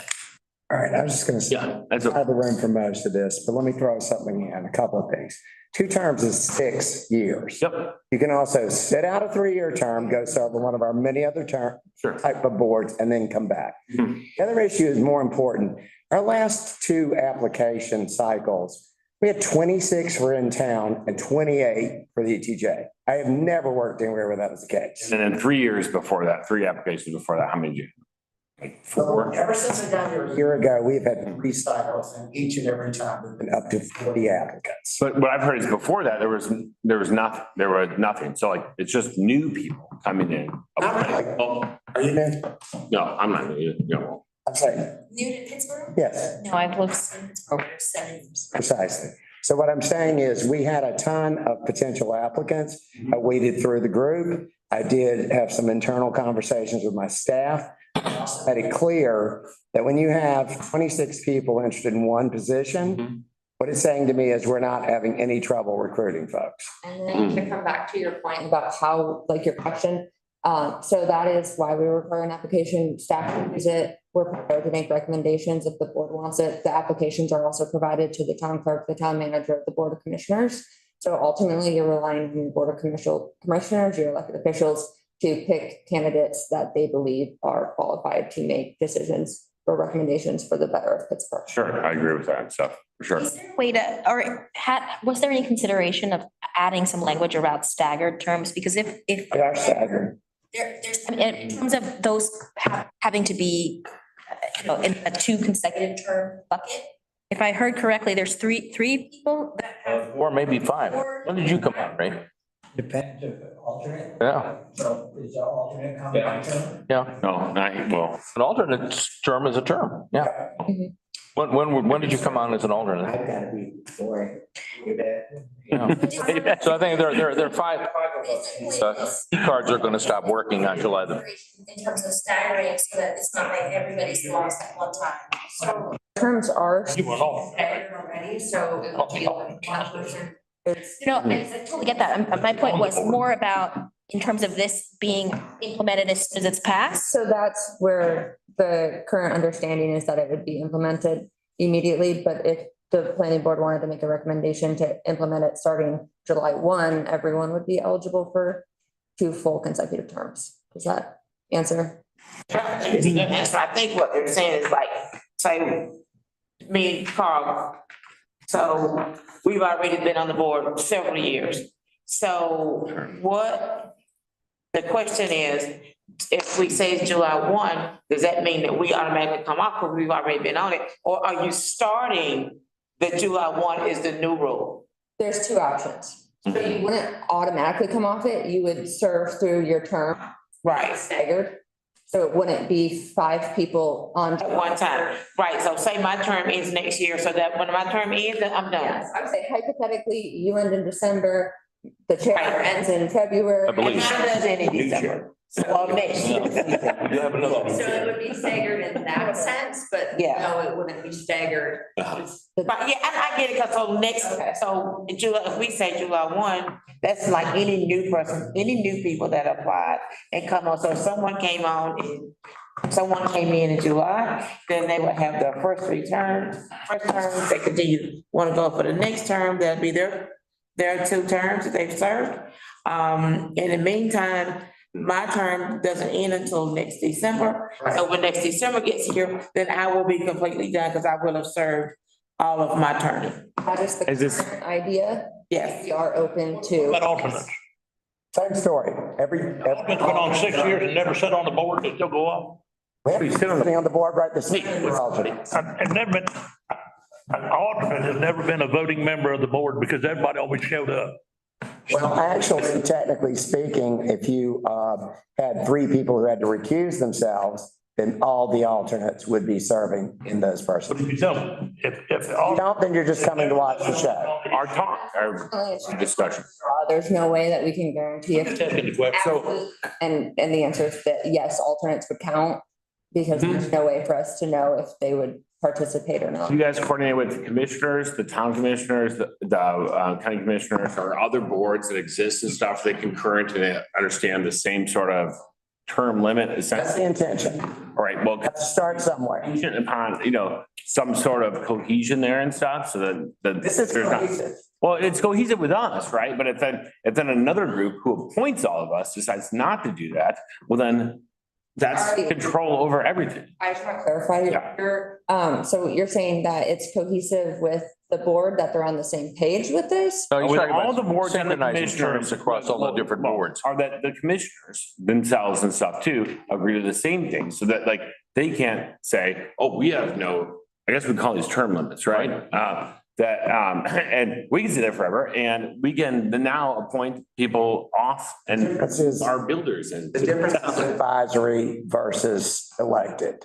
Well, you're right. Exactly. Right. Advisory to the elected board. Sure, right. And some elected officials have term limits too. Yes. Right. Not in our congressman's. The other, please strike this amendment if. Yeah, no, you're right. I think there's some. We can debate it and I'm happy to answer questions, but I know. we can always remove it. I thought was your question whether or not like the Parks and Rec Advisory Board also has. That's part of it, right? The Parks and Recs, and then actually the people who appoint us, the commissioners who are elected, right? They technically have no term limits, right? So they can, And to not follow that down a rabbit hole, let me say, my board, my advisory board is sitting in front of me right now. I'll serve on Parks and Rec. The only other board that I serve on at all is Downtown Advisory. Do I think that should have term limits as well? Yes. 100%. Yeah. Same deal. But you have to start somewhere. And our specific situation is there may not have ever been a time when we had 40 people sitting on a waiting list. I can't remember ever being a time, so. I have to say that our currently newly appointed member, bless you for serving, was on that list and actually was a leftover from the previous list. So, thank you. Yeah. I would say too, that I looked over a lot of those applications and there were a lot of people that had been in Pittsburgh for a long time. Yes. We get There's a lot of new We faces. did a lot of, with the developments occurring in the projects that are occurring and the growth in downtown, we get a lot of interested long-term residents coming in to just inquire about how to be involved and to just gather more information. When I first saw this the other day, I had total heartburn over it, but your comments have softened me greatly. However, when I think about Frida and the institutional knowledge she brings, we would lose that. Now, staff, I think the longest term of any of you is maybe 18 months in Pittsburgh. That's why we're keeping it fresh. Ginger, maybe. Randy's really old, no. And, this does make a lot of sense, especially by virtue of all the people that want to do it. 100%. But when I think about losing what she brings and how long she's been in town, I still have some heartburn over this. I don't know if this helps you, but that would be an opportunity to serve 3 years on Parks and Rec or downtown and come back. If that's. I mean, this is what our. Basketball coach, what are you talking about? I'm sorry, where do you work again? I had language. I think the town board can override. So I have language in there for that, but the town attorney advised against it because it opened the door for it to be messy. These are things that are like self-imposed. Our Senate committee. Verification. Right. But. So there was and that caused a recommendation. Right. All right, so moving on. Thank you. Okay, cool. Thank you. Neat. Oh, I can always come back to that one. That's okay. But for the sake of time, moving on. So this is where we bring in our temporary use permits. So letter B, C, and D is the existing text. Letter A had a placeholder text. So instead of striking the placeholder, I just didn't put it up there. So the purpose of this is to help enforce temporary use. What that means. And then so it's for a 60-day period. And then 17 and 18, so this is where we come into our definitions. So the minor site plan is anything that is equal to or less than 30,000 square feet. And the major is anything greater than 30,000 square feet. And then to clean up our temporary portable storage unit to go along with our temporary permits, we are adding a line that says that this definition includes shipping containers and other portable self-storage units. And that is the end of the amendments. So this is the motion that staff has recommended, but I'm going to close out so that way I can type to make modifications if we want that. I have one question. I'm sorry. The minor site plan is anything less than 30,000 square feet. So we were just talking about a minor site plan of 2 acres that we were calling that major. Yeah. No, okay. No, it is. Or just a subdivision separate. Okay, I gotcha. Understood. All of the little things that come in for a zoning compliance certificate, if it is above 30,000, it triggers our. Okay. But you are doing multifamily and they're not going to be owned, they're going to be rented and there's not going to be separate deeds, or even if there are, sometimes it is a site plan. It is not a subdivision. Subdivision is about dividing ownership. Or at least making it possible. Right. Any other questions? No, I guess like 0.8 acres, yeah. Yeah. Okay, Any discussion? but I get it, it's expensive.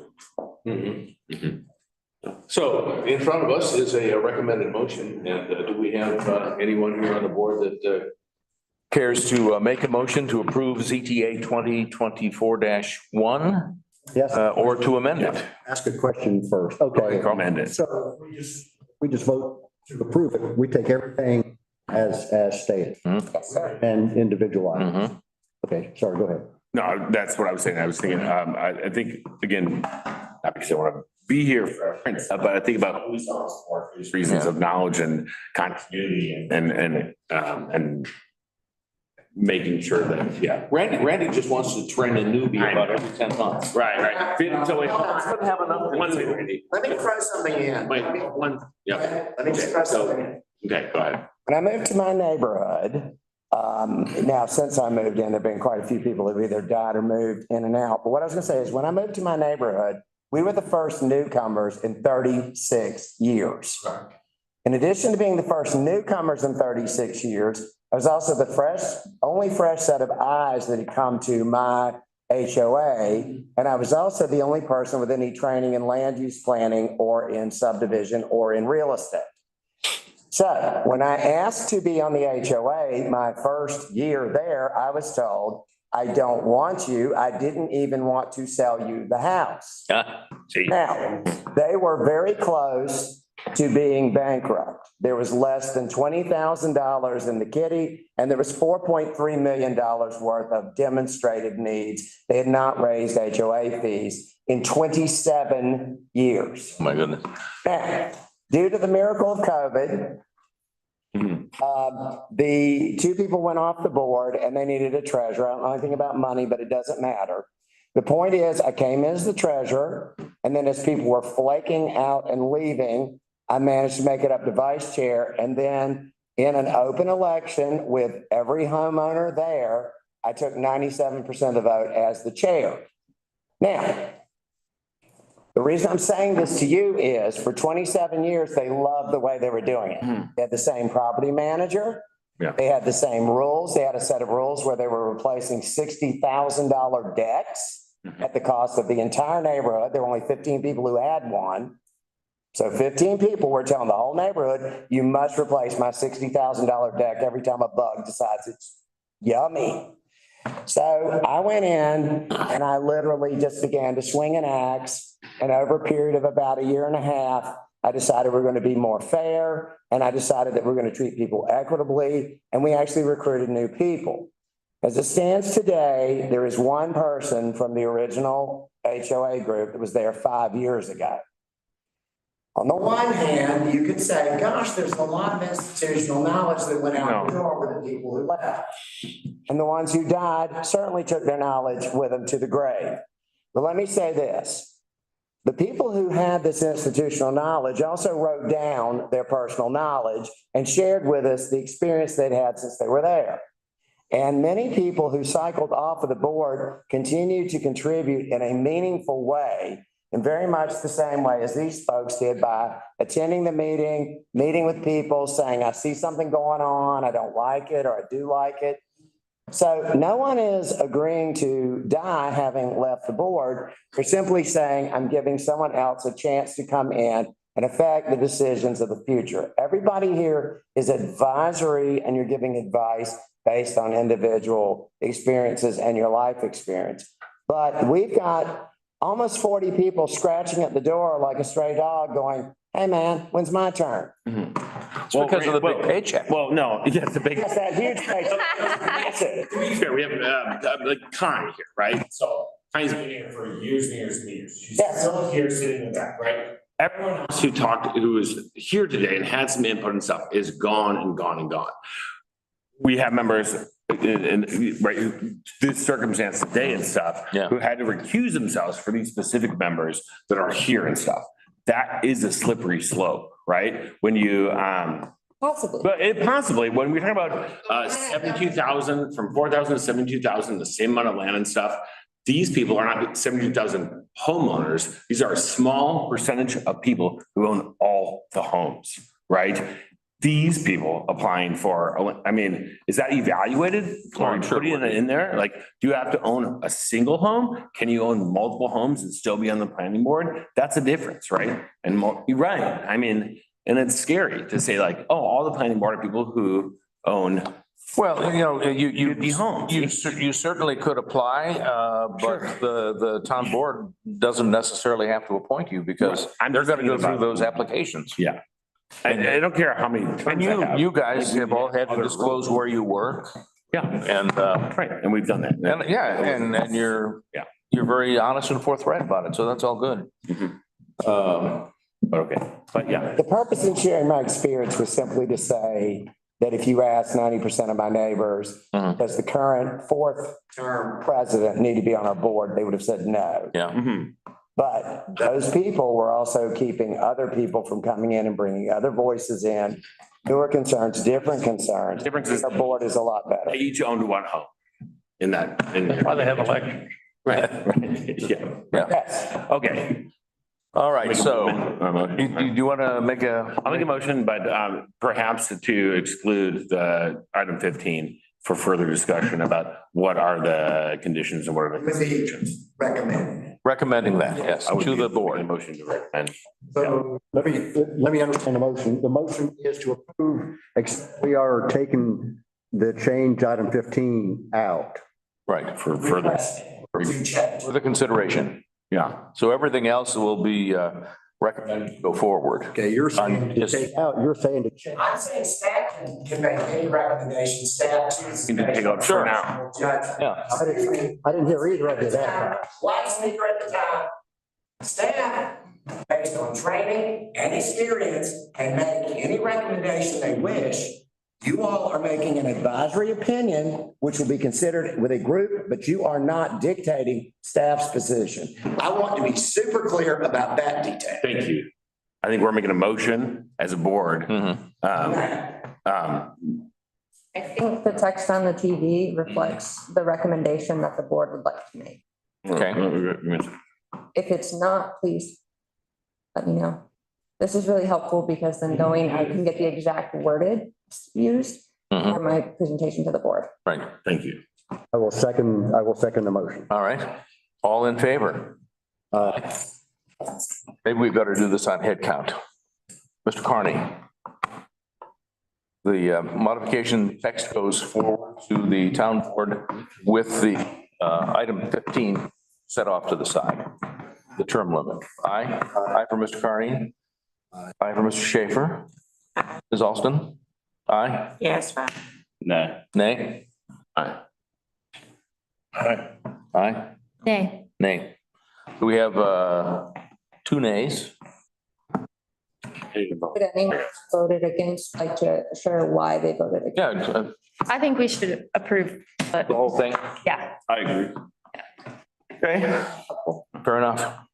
And one of the reasons I brought it up and voted the way I did is we have zoning text amendments on our agenda 6 times a year. Yes. So, hopefully the town board will see what we talked about in our minutes.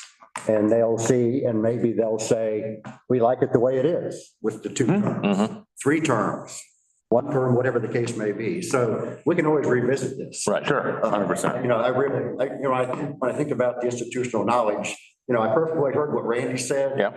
But I think there's some push and pull in that has some value. Oh, yeah, I completely agree. I mean, I owned a property down to the beach where the HOA was, in stasis as the one that Randy described. And when finally we got some new blood in there and got a new audit of the books, 2 people went to jail. So there is something to be said for new blood, but I'm perfectly fine with recommending this as you have modified it. All right, Mr. Director. Yep. Comments from the department? Yes, I'm delighted that we've had a great deal of discussion on the topic of the Austin Chapel matter. Unfortunately, this particular matter, we have absolutely nothing in front of us. The application is not in front of us. We do not have any proposal on us. We do not set a date for it to come forward. So when it comes forward, we will certainly be able to discuss it on its merits. As it sits right now, it is not a particularly active thing at the moment.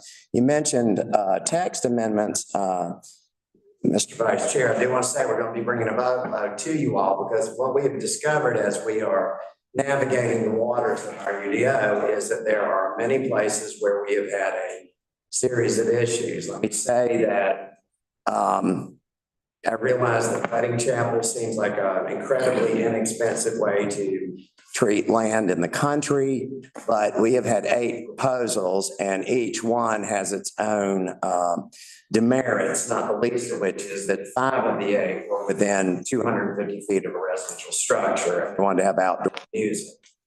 So let me say that we are evolving and moving forward into a period where we're going to have a great deal of change. We are hoping at either, I'm thinking it may be the next meeting to bring you all the first subdivision in Asteria, which is the Disney piece. I'm going to give you all a preview that deflates your balloon in the sense that the super secret recreational amenity will not be included in that particular piece. It's not the staff and we've only seen. No. So it's actually a pretty straightforward subdivision. They do have one somewhat confusing element, and I do want them to bring some beautiful pictures of it. That's quite frankly, it's a new one for me. I did have the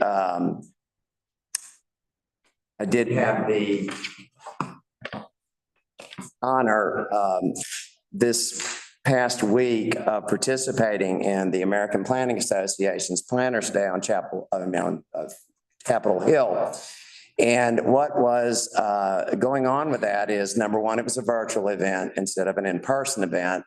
But each of the representatives of our planning community, not this town, but each of the representatives of our planning community statewide had an opportunity to have a one-on-one meeting for 15 to 25 minutes with each of our U.S. senators and with the U.S. representative for your location where you live. So if you live in Durham or Chapel Hill or where I live, you would not be meeting with a representative from here. You would be meeting with a representative from where you live. What was interesting is we were actually talking about equity and inclusionary zoning and some changes to be made to zoning language to create more affordable housing, to remove a lot of the barriers to housing. We met with Senator Tillis's staff and we met with Mr. Senator Budd's staff very briefly. And then I myself met with Deborah Ross's staff to discuss concerns that were specific to my neighborhood, but also statewide. What's really interesting is the matter of affordable housing is bipartisan. It is completely across the aisle on both sides. And I was really glad that for PBO 101, I had prepared a very large document that had a lot of statistical information in it, because interestingly enough, that statistical information was not anything anyone on Capitol Hill was aware of. They were very, very keenly interested in the fact that 60% of the structures here are occupied by the owner of the property. They estimated that that number would drop by half by the time that half of what we have currently approved goes into place. We had a very long discussion about the wants and needs of very young people. I may not be one, but I spend every day with them, a whole room full of them. And very young people have a completely different set of standards and a different set of desires for their life. We also took up the matter of, Pittsburgh came into this particular discussion, actually a clear-cut winner, in the sense that we were the only community that was represented throughout the state that had any availability of accessory dwelling units in the backyard. Every zoning district that allows residential structures also allows accessory dwelling units as long as there's room for it.